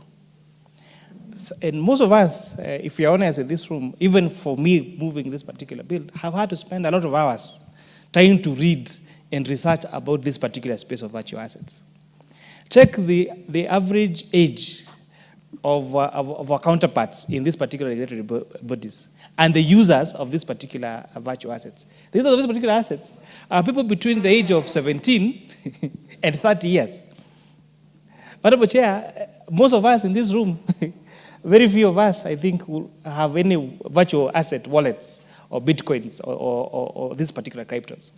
And I would say the same of our staff, including at the Markets Authority and at the Central Bank of Kenya. In fact, Honorable Chair, our initial thinking, which we really differed with CBK, was that this particular mandate should have been delegated to a completely new regulatory authority that has a correct expertise. Because evidence has shown mixing old finance with new finance always creates problems. And we are saying, what is the harm in giving the cabinet secretary powers to, in the event there's a particular skill set that's not contained by CBK or CMA, then we can reserve for that particular service. It has been done by other particular entities. So I really beg to have this house. There is no harm in giving these powers. And then followed by the MP for. I don't know why the Honorable Chair is really struggling to explain this, because you have already read very clear, and it is written, the institutions, the regulatory authorities are provided. Absolutely. And when, Honorable Speaker, it reaches at that time where we have some difficult, maybe in this regulation, the same institutions here, even Parliament, we normally advertise for consultancies. There are some consultants which, because there are some things we may not do as a Parliament. So these same regulatory institutions, the capital market authorities, the central bank, or any other public body, at that time, they should now seek for consultants, the specialists, not the cabinet secretary. We can ask the central bank at that time to say, okay, look for a specialist who can understand this field and give us a proper regulation. It also says, you know, you go down and says the appointment of an agent under subsection shall be made in the opinion. You want to just confine yourself to opinion of an individual, of the cabinet secretary. The Commissioner General of KRA is unable on reasonable grounds to trace such. Supposing the Commissioner General of says, no, I am able to do that. You know what I mean? Yes. First member of the board of Central Bank of Kenya was very weak in so many areas. By the way, the only reason we approved him was that he was an expert in this digital or virtual asset space. And that is why we are being clear about public institutions. We cannot delegate such monumental power, such drastic power, Honorable Chair, from public officers, from public institutions to a private individual determined to be qualified unilaterally and capriciously by another person. And we cannot delegate the authority of Kenya Revenue Authority and these bodies. They have the powers, as Honorable Kangogo says, to delegate if they don't have the expertise they need under their MP for Kwanza, you have something to add before I put the question? Yeah, I think I was just saying that given this, by virtue of my background as an economist, and from what our learned friend is talking about, the moment you give this kind of thing, you know, this country, we have a problem of corruption. Yes. We have a problem of corruption, and the moment somebody's given a free hand to do anything, I want to take the chair that I think this one should be dropped, because you are just asking anybody. No, I'm talking, leader. I'm talking. I'm on the floor. You are disrupting. Order, Honorable Kimani and yes, that's our all I'm saying, distinguished majority leader could use. Yes, all I'm saying, Chair, I've sat here all along. We've done a lot of corrections and amendments. I agree with the Chair of the Finance. But on this particular one, given the nature of our Kenyans today, I'm sorry, I will not accept this because he will Honorable appoint members, anybody. I now So let's drop this. Let's drop this and yes. let me come You up made your point. with institutions. You made your point. That. You made your point. I now put the question: the new clause 45A be now read a second time. Will as many of the opinion say aye? Aye. Will as many of the contrary opinion say nay? Nay. The nays have it.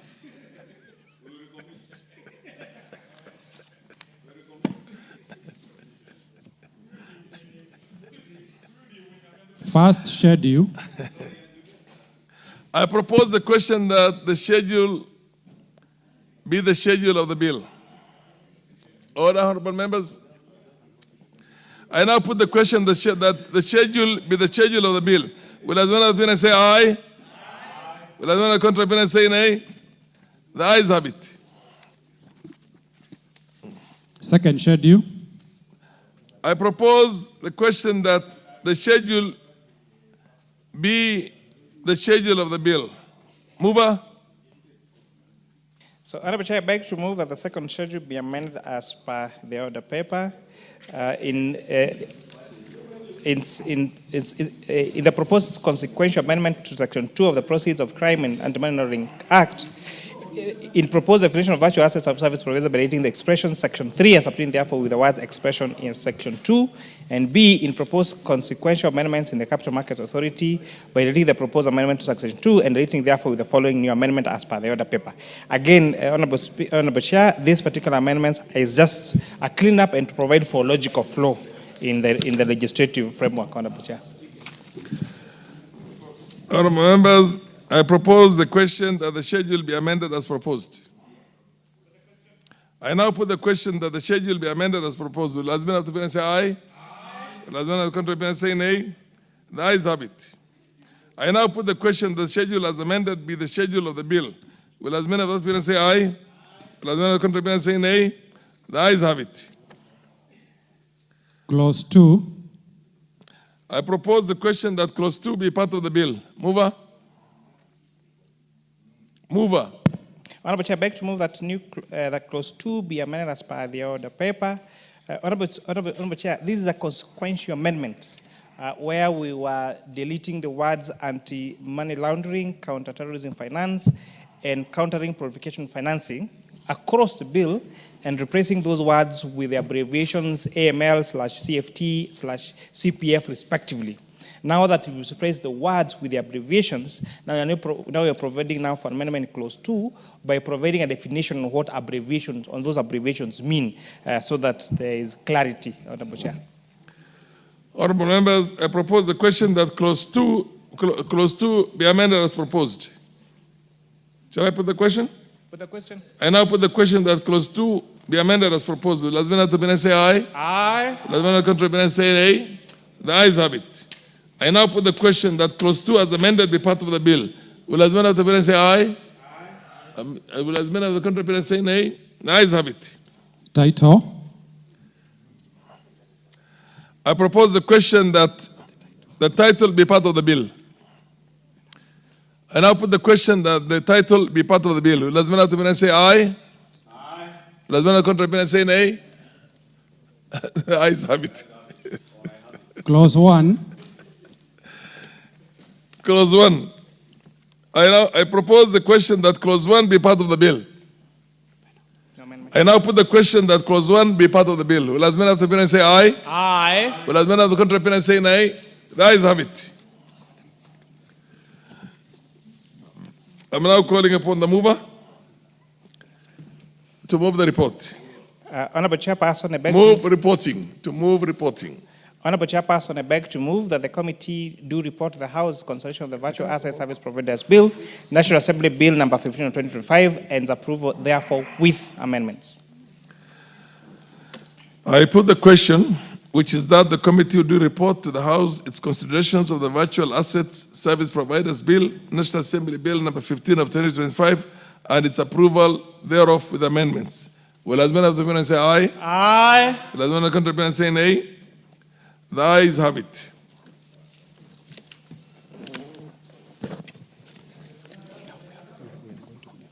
Oh, you're going to the next one. Those amendments.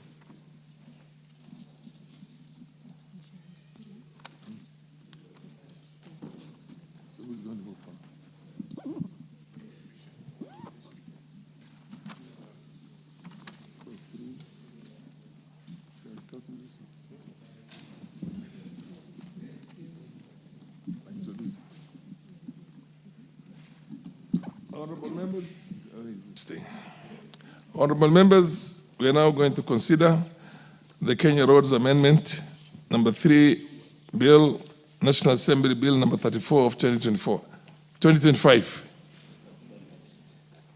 Clause 3. Yes, what's your point of order, Honorable Kajwang? Mr. Chairman, before we begin, I see an error on the order paper, which I am sure was a mistake. You see page 2005. Yes. Which refers to the amendments by Honorable Member for Samburu West, Lysoda. She is not in. And touching the bill. When you look at it, you would think that once we finish with what is on 2404, we would proceed to look at the clauses that are proposed in clause 2 and so on, just because they attach a similar legislation. I need you to pronounce yourself, Mr. Chair, that let us ignore the page 2405 or delete it, because that has to be very clear from the chair, although it's doubted that the chairman in the committee of the whole house can realter the order paper. But now we are on this business. I think you have a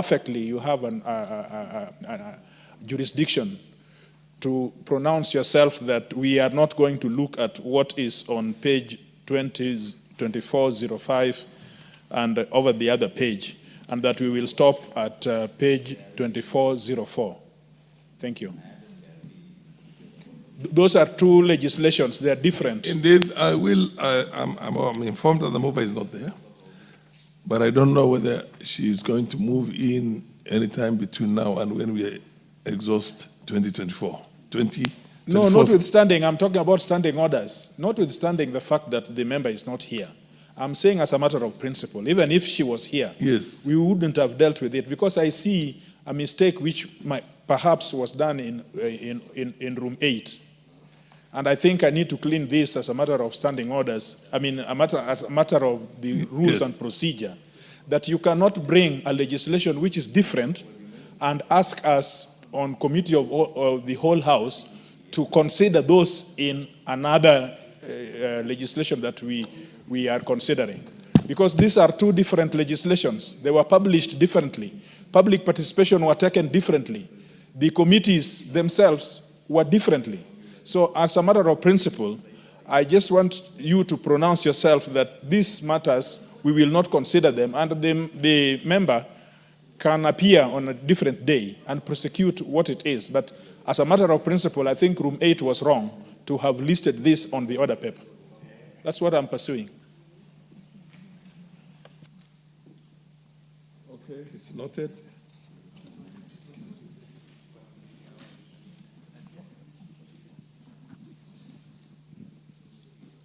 Clause 3. Honourable members, I propose the question that clause 3 be amended, be part of the bill.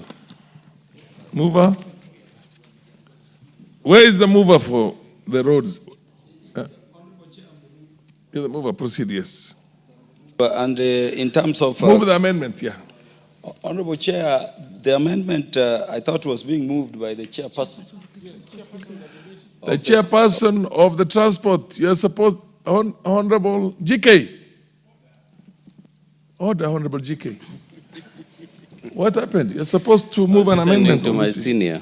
Yeah, proceed. Yes. Okay.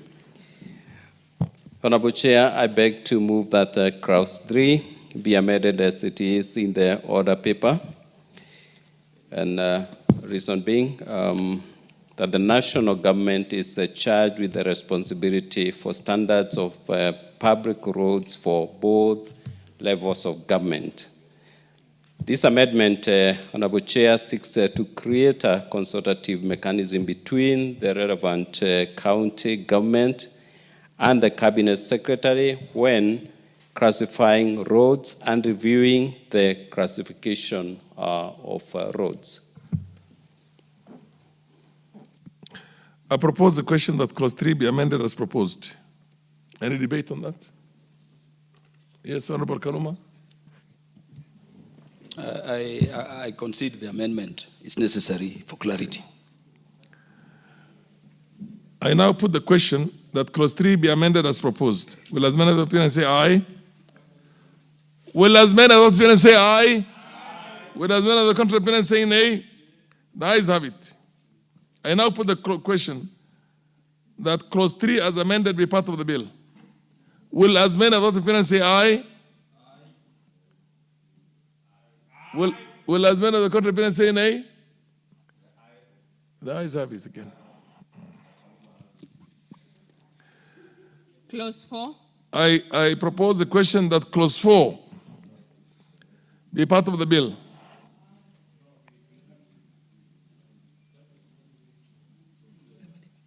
Is it amended? Yes. I propose the question that clause 4 be part of the bill. Somebody is moving an amendment, is it? On clause 4. Thank you, Honorable Chair. Honorable Chair, I beg to move that clause 4 be amended as provided for in the order paper. Honorable Chair, this amendment seeks to ensure that the road is identified by its classification and code. Thank you. Yes, the Honorable Majority Leader. I want to propose first, yes. I now propose the question that clause 4 be amended as proposed. Yeah, the Honorable Majority Leader. Thank you, Honorable Chair. I beg to support this particular amendment, Honorable Chair. This is a very good amendment, Chair, because it is designating the classified roads and ensuring that Kenyans will be able to know, for instance, the expressway is a national government class A road, and it is the national government that is in charge of maintaining that road. So that people stop hiding behind others, Honorable Speaker, Honorable Chair. Because what is going on around the country today is roads are not being maintained, roads are not being constructed. And you ask an MC, he tells you, oh, that is a national government road. You ask a member of parliament, he says that's a county road. Now it must be clear to Kenyans who is in charge of what road, so that many of the county roads in our constituencies that are not being maintained, that are dilapidated, Kenyans can know it is their governors who are not doing their work. And those that belong to the national government, I can be asked as a member of parliament. Honorable Chair, in my constituency, I have suffered immensely because the county government simply abandoned the construction of roads. And because members of parliament are the ones who are available to their constituents, governors, you know, are small gods, you can never see them, and even when they visit your constituents, you can never get near them. So it is members of parliament who bear the pain of having to be questioned by the public all the time, even on roads that are under the responsibility of the county governments. So this amendment is ensuring that both levels of government, and I've seen it, and I think the chair must have borrowed it from the Republic of South Africa. I know he has very many investments in that country. So if you go to the city of Cape Town, for instance, you see NG1, that's a national government, or one, the code one, and that's what they are saying, that classification including the level of government. So a national government road probably could be NG, national government, class A, A1. If it's a county government, ECG, class B or class C or class E, CG, E1, E2. That way Kenyans will be clear who is not doing his work. Because we have two complementary levels of government and each have a responsibility, and each level of government now, under this bill, also have resources to maintain roads. So let us know which level of government is not utilizing their money to maintain their roads. Thank you, Honorable Speaker. I completely support this amendment. Would you wish to say something? Okay, Honorable Kajwang. You know what they do nowadays in county governments? You do a road, either Kura or Kera does a road, they come to that road and do paperwork and say that they are the ones who did that road. So if you put a code, in fact, we should even go digital and put something which, if you get a button somewhere, that you cannot be able to get money if you want to do a road which is in the province of other people. But the code is good enough. And we want to know the level of government which is in charge of the maintenance and rehabilitation of those roads. At least in the cities, we are very clear, because this is the source of corruption. Every county government is pitching on things which have been done by Kera, Kora, and doing paperwork and saying that they did those roads. So this is is good sense, and I support. Yes, Honorable Kimani.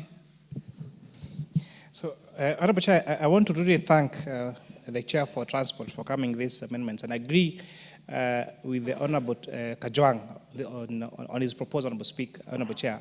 It is actually possible to provide for coordinates for start of the road and to finish, and provide that, especially during a time when you're going for e-procurement, Honorable Chair, to provide for the coordinates of that road that's being done. So that by a click of a button, anywhere I can check this is the road that was done and for how much and by whom. And Honorable Chair, you will understand, therefore, even the push by governors to stop the issue of e-procurement. And this is one of the reasons.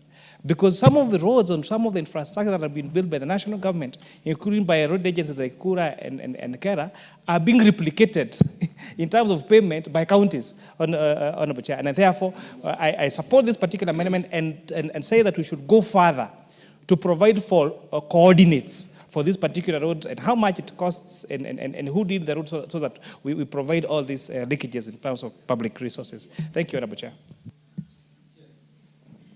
Yes. Yes, Madam Ayaka.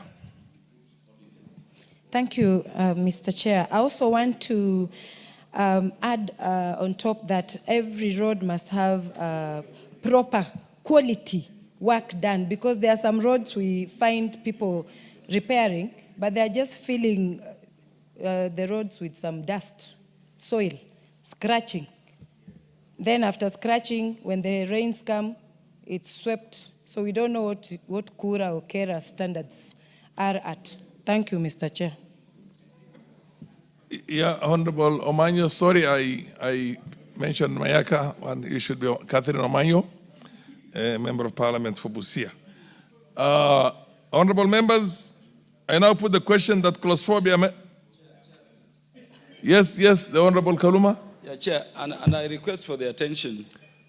Order, Majority Leader and Chair of Finance and Chair of Transport. Of the committee in charge of. Chair, let me thank the Chair of the Departmental Committee in charge of Transport and Infrastructure for the amendment in terms of clause 1A. It makes it clear that there should be signage to make it clear which level of government has dealt with the road. And I will not reiterate those reasons, Chair, because of my other roles. But Chair, I'm worried about B, and I would request for more information. B what? The proposed 1A-B. The proposed 1B, 4-1B. Mm-hmm. That road code. And my worry, Chair, and members, is that if you require prior codes, we may not be able to have these relevant road agencies apply the funds, especially to create emergency roads falling within their mandate, which are new, which are not yet existent and coded. I can give you an example, Chair. When we were honored as Homa Bay to host Madaraka, the visiting head of state said the interest of his country is in beekeeping. And so it is decided she is to visit somewhere where beekeeping is going on, and that place has no road. If you require prior coding, it means that access road cannot be established. There should be a whole kind of issue. We have cases in rural constituencies, Honorable Chair, where, let us assume the head of state is visiting you. It has no access road to that place, be it a place of a funeral, like the one we have. Are we saying even with funds, before there is proper coding, these roads agencies, still being accountable, cannot move and prepare the roads? And I was therefore saying that unless that part is well explained, those emergency situations, we may unduly tie the hands of these agencies in terms of the interventions they may need to allow such situations to be addressed. Mr. Chairman, let me attempt to answer. Yes. Sometimes I get very persuasive to my brother, and I'm sure I will in this case. I want to assuage his concerns. A road, just like a human being or any other thing, should be known by name. A code gives it a name, something peculiar that when you refer to, you can only refer to something which is definite. That is one. Number two, in the subsequent amendments, I am sure he has seen the committee report. The committee report will be classifying those roads. So once the roads have been classified, and once we now know that this is a county road, or this is a national road, or whatever else it is, the examples that he was citing will be categorized in those specific issues, in those specific areas. And then, in the report, there is also another amendment that the chair will move, which says that the cabinet secretary will apply the funds equitably with a criteria, so that if there is a road emergency, the cabinet secretary should apply the funds which are under his disposal to those specific categories of road on emergency basis. So I think that his fears, though legitimate, but I think they are well explained. Thank you. Bowen?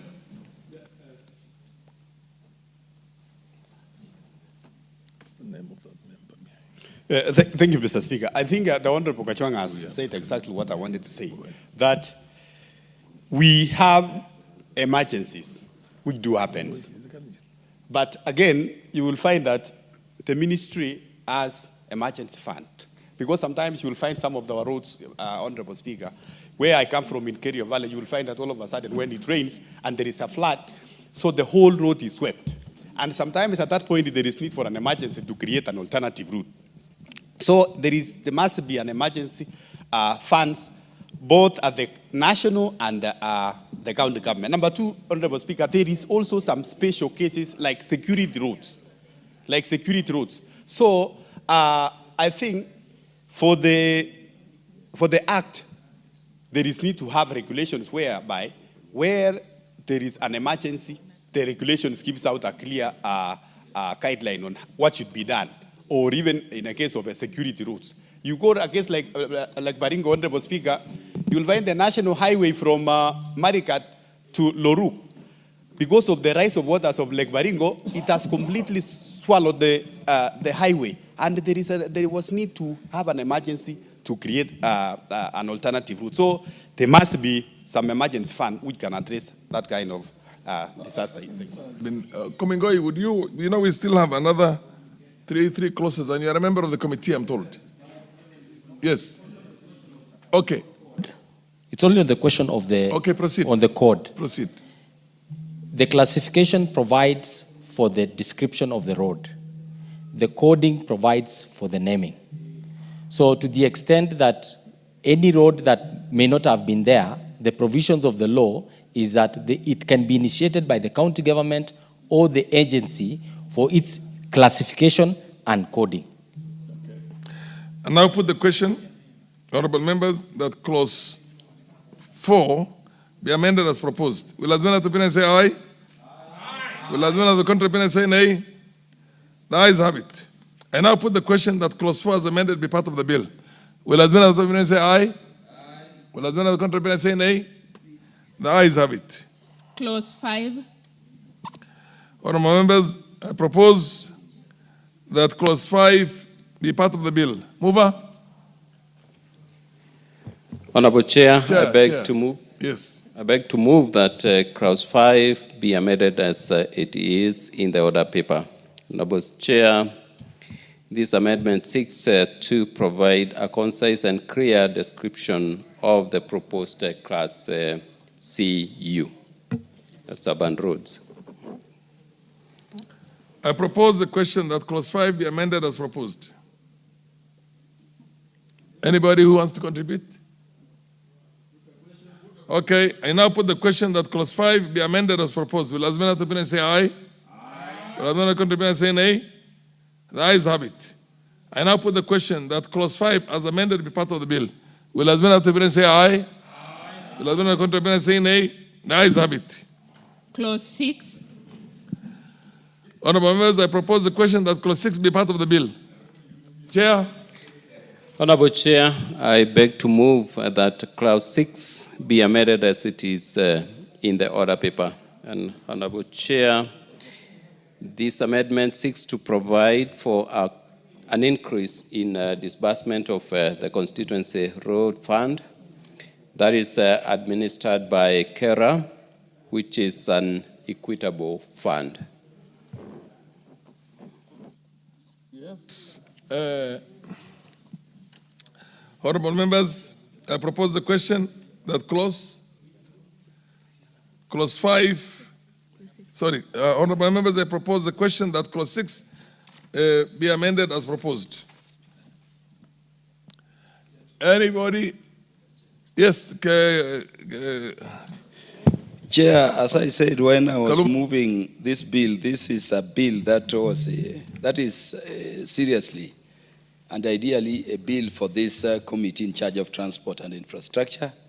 I want to thank the chair for rationalizing the sharing percentages to realign them to even the new road categories created like the LM. My request going forward, Chair, is that both this House and the House of the Senate, because this is a bill that will be treated by both Houses of Parliament, realize that these calculations are not arbitrary and they're not based on the equitable share under the Constitution. They're based on roads classified per county, which we have specified in this bill, if so enacted, will be determined, Honorable Chair, by the CS in consultation with the respective county government, so that we don't treat this as arbitrary figures, but it's a very hard calculation. In fact, Chair, despite having been one of the best mathematics students at KCSE level, I was lost when the engineers we sat with were making these calculations, and I thank them. So I wanted to urge that going forward, we don't just approve this, but even if it were to go to the other house, we don't just throw figures, because the calculations are based on actual roads, their length and the funding levels needed to ensure that they are all maintained by both levels of government, the roads agencies and the county governments, for the good of the people of Kenya. I thank you, Chair, and I support the amendment. Mr. Chairman. Yes. Chairman, just to underline the importance. Yes.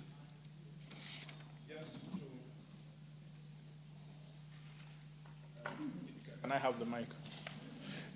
Just to underline the importance of this amendment, this is what this assembly has always said, you can see that other than the percentages that my learned friend is talking about, I want to look at Amendment 2B. The board shall not approve any disbursements of funds to a county government unless the county government has met the requirements set out in subsection 3A and B. 3A and B is on page 790 and 791 of the bill. It says that, number one, the county must designate a department or a division responsible for the maintenance, rehabilitation, and development of the county road. Number two, open and maintain a special purpose account in the central bank into which they shall deposit the funds under subsection that. Meaning, now county governments will not, these monies will be conditional grants, which must be applied to the purpose for which they are sent to the counties. And until this is done, they will not avail those monies. Before, monies have been given them, and they have used them for recurrent expenditure and all that kind of thing. So I just want to emphasize that in support of the amendments that we now have on this clause. Thank you. For the benefit, anybody else? I'll what does exactly the amendment say? Is it a refund? Do they have to do the jobs and then they're refunded for the jobs they've done? Or is after allocation that they have to account for as county governments? You realize I'm a member of, yeah? They cannot? Central bank will not, I mean, the consolidated fund, they will not reach the consolidated fund unless they have satisfied they have satisfied the cabinet secretary that they have done these things. They've done the job? Yes. No. Yeah. That they have opened an account, there is a designated person, there is somebody whom we can hold accountable. That is when now they receive the money. Before that, they cannot receive the money. Anyway. Yes. And I'll put the question that clause 6 be amended as proposed. Will as many of the opinion say aye? Aye. Will as many of the contrary opinion say nay? The ayes have it. And I'll put the question that clause 6 as amended be part of the bill. Will as many of that opinion say aye? Will as many of that opinion say aye? Aye. Will as many of the contrary opinion say nay? The ayes have it. New clauses 2A, 2B, 2C, 2D, 2E, and 2F.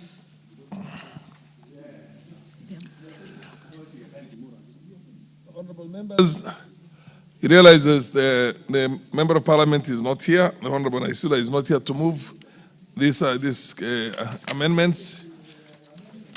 So they are all dropped. They are not being considered. Clause 2. Clause 2 is also dropped. Now we will take the honorable members. I propose the question that clause 2 be part of the bill. I now put the question that clause 2 be part of the bill. Will as many of the opinion say aye? Aye. Will as many of the contrary opinion say nay? The ayes have it. Title? This is not the amendment. All the amendments are dropped in for Honorable Naisula. So we're talking about the clause 2 of the bill itself. Title?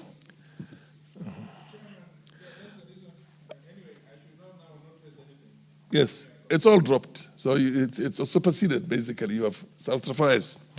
I propose the question that the title be part of the bill. I now put the question that the title be part of the bill. Will as many of the opinions say aye? Will as many of the contrary opinions say nay? The ayes have it. Clause 1. I propose the question that clause 1 be part of the bill. I now put the question that clause 1 be part of the bill. Will as many of the opinions say aye? As many of the contrary opinions say nay? The ayes have it. I'm going to call on to the mover to move reporting. Where is he? Mr. Chairman, I have the authority. You have the authority from the Honorable Kaluma? Both specific and ostensible authority. Proceed. To move this bill. Okay, move. The chairperson, Move I reporting. to move that the committee do report to the House its consideration of the Kenya Roads Amendment number 3, Bill, National Assembly Bill number 34 of 2025, and its approval, therefore, thereof, with amendments. I put the question, which is that the committee do report to the House in its considerations, into its consideration of the Kenya Roads Amendment number 3 Bill, National Assembly Bill number 34 of 2025, and its approval thereof with amendments. Will as many of say aye? Aye. As many contrary say nay? The ayes have it.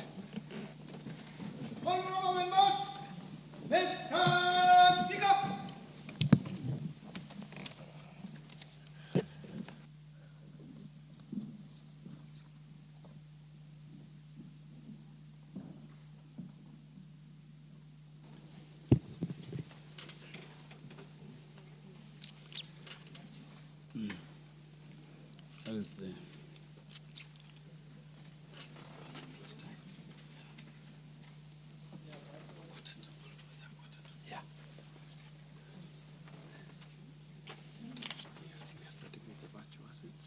Where are we starting from? Mr. Speaker. Yes, in respect of the Virtual Asset Service Providers Bill, Chairperson to report to the House.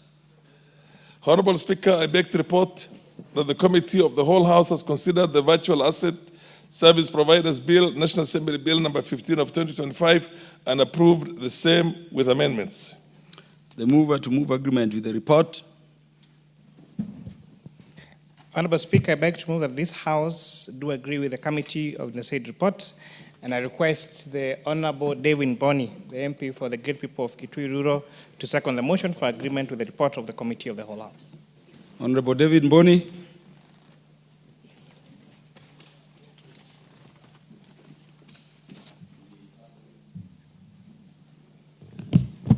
Honorable Speaker, I second. Honorable members, I propose the question, which is that the House do agree with the committee in the said report. As the leader of the majority party.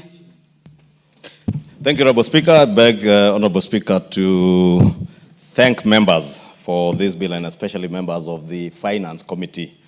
And as much as the Honorable Boni and the Chair have withstood a lot of heat in consideration of this particular bill, I know, as the Chair was saying, this is a completely new area for many people, including those in some of our regulatory authorities like CBK, the Capital Markets Authority.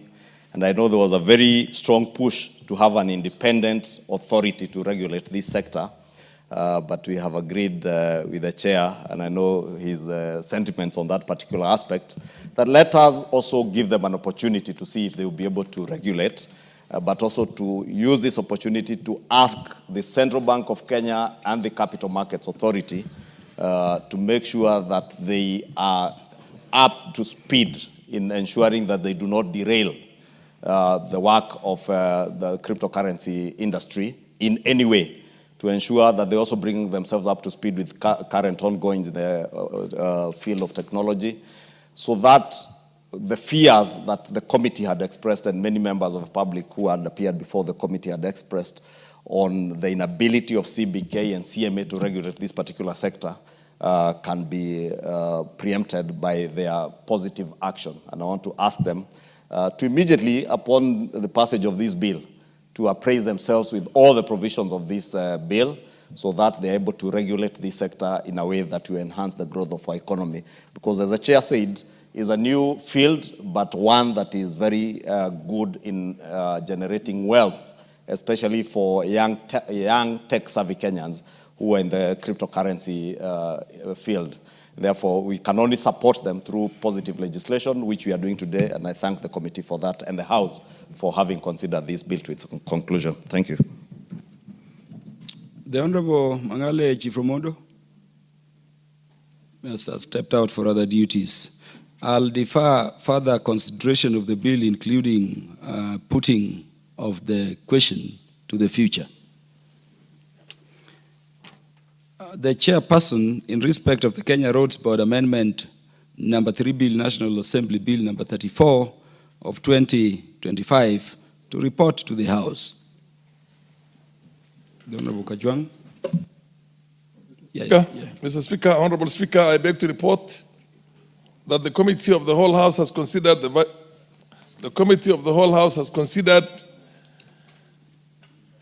the Kenya Roads Amendment number 3 Bill, National Assembly Bill number 34 of 2025 and approved the same with amendments. The mover of the bill to move agreement with the report. Honorable Speaker, I beg to move that the House do agree with the committee in the said report.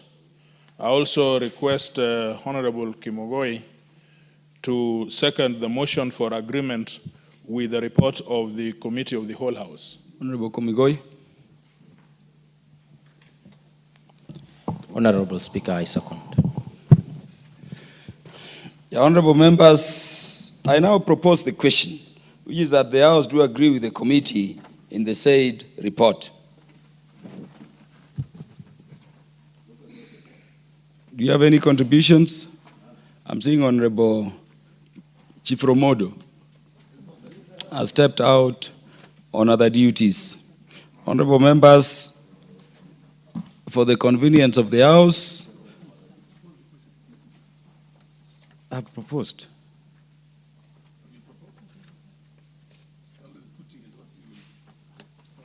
Did I propose the question?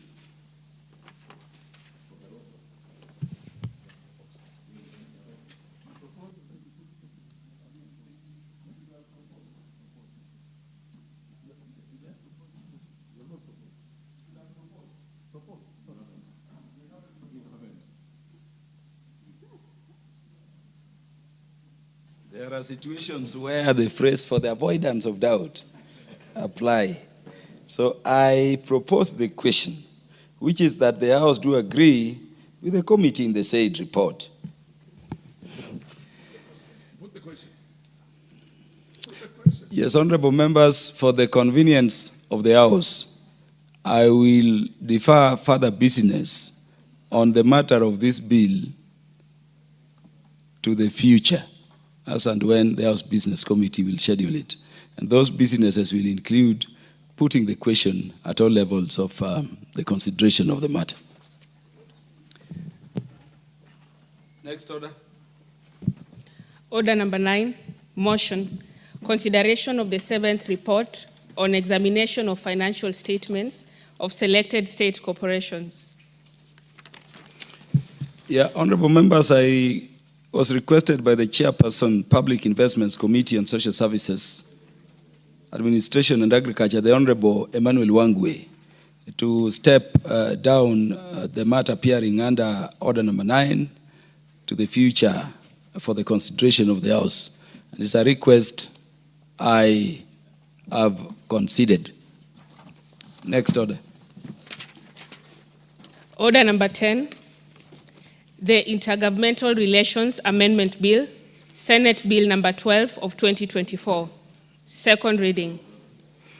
Honorable members, again, I step down the matter appearing under Order number 10 on the request for better consideration and for moving by the mover to a future date as and when the House Business Committee will schedule it for the House's consideration. Next order. Order number 11, motion. Consideration of sessional paper number 5 of 2024 on the National Green Fiscal Incentives Policy Framework. Again, the matter appearing under Order number 11 step down for consideration in the future as and when it will be scheduled to come before the House by the House Business Committee. Next order. Order number 12, motion. Consideration of reports of the East African Legislative Assembly at the 4th meeting of the 2nd session of the 5th Assembly. The matter appearing under Order number 12 is stepped down and deferred to the future for consideration of the House for the convenience of the House. Next order. Order number 13, motion. consideration of the privileges and immunities, the Global Center for Adaptation, Order 2025. For the convenience of the House, the matter appearing under Order number 13 is stepped down to be considered by the House in futures and when it will again be listed for House business by the House Business Committee. Thank you, honorable members. Let us be upstanding. That being the last business on the order paper for today, and honorable members, the time being 6:54 p.m., this House stands adjourned until Tuesday, the 7th day of October 2025 at 2:30 p.m.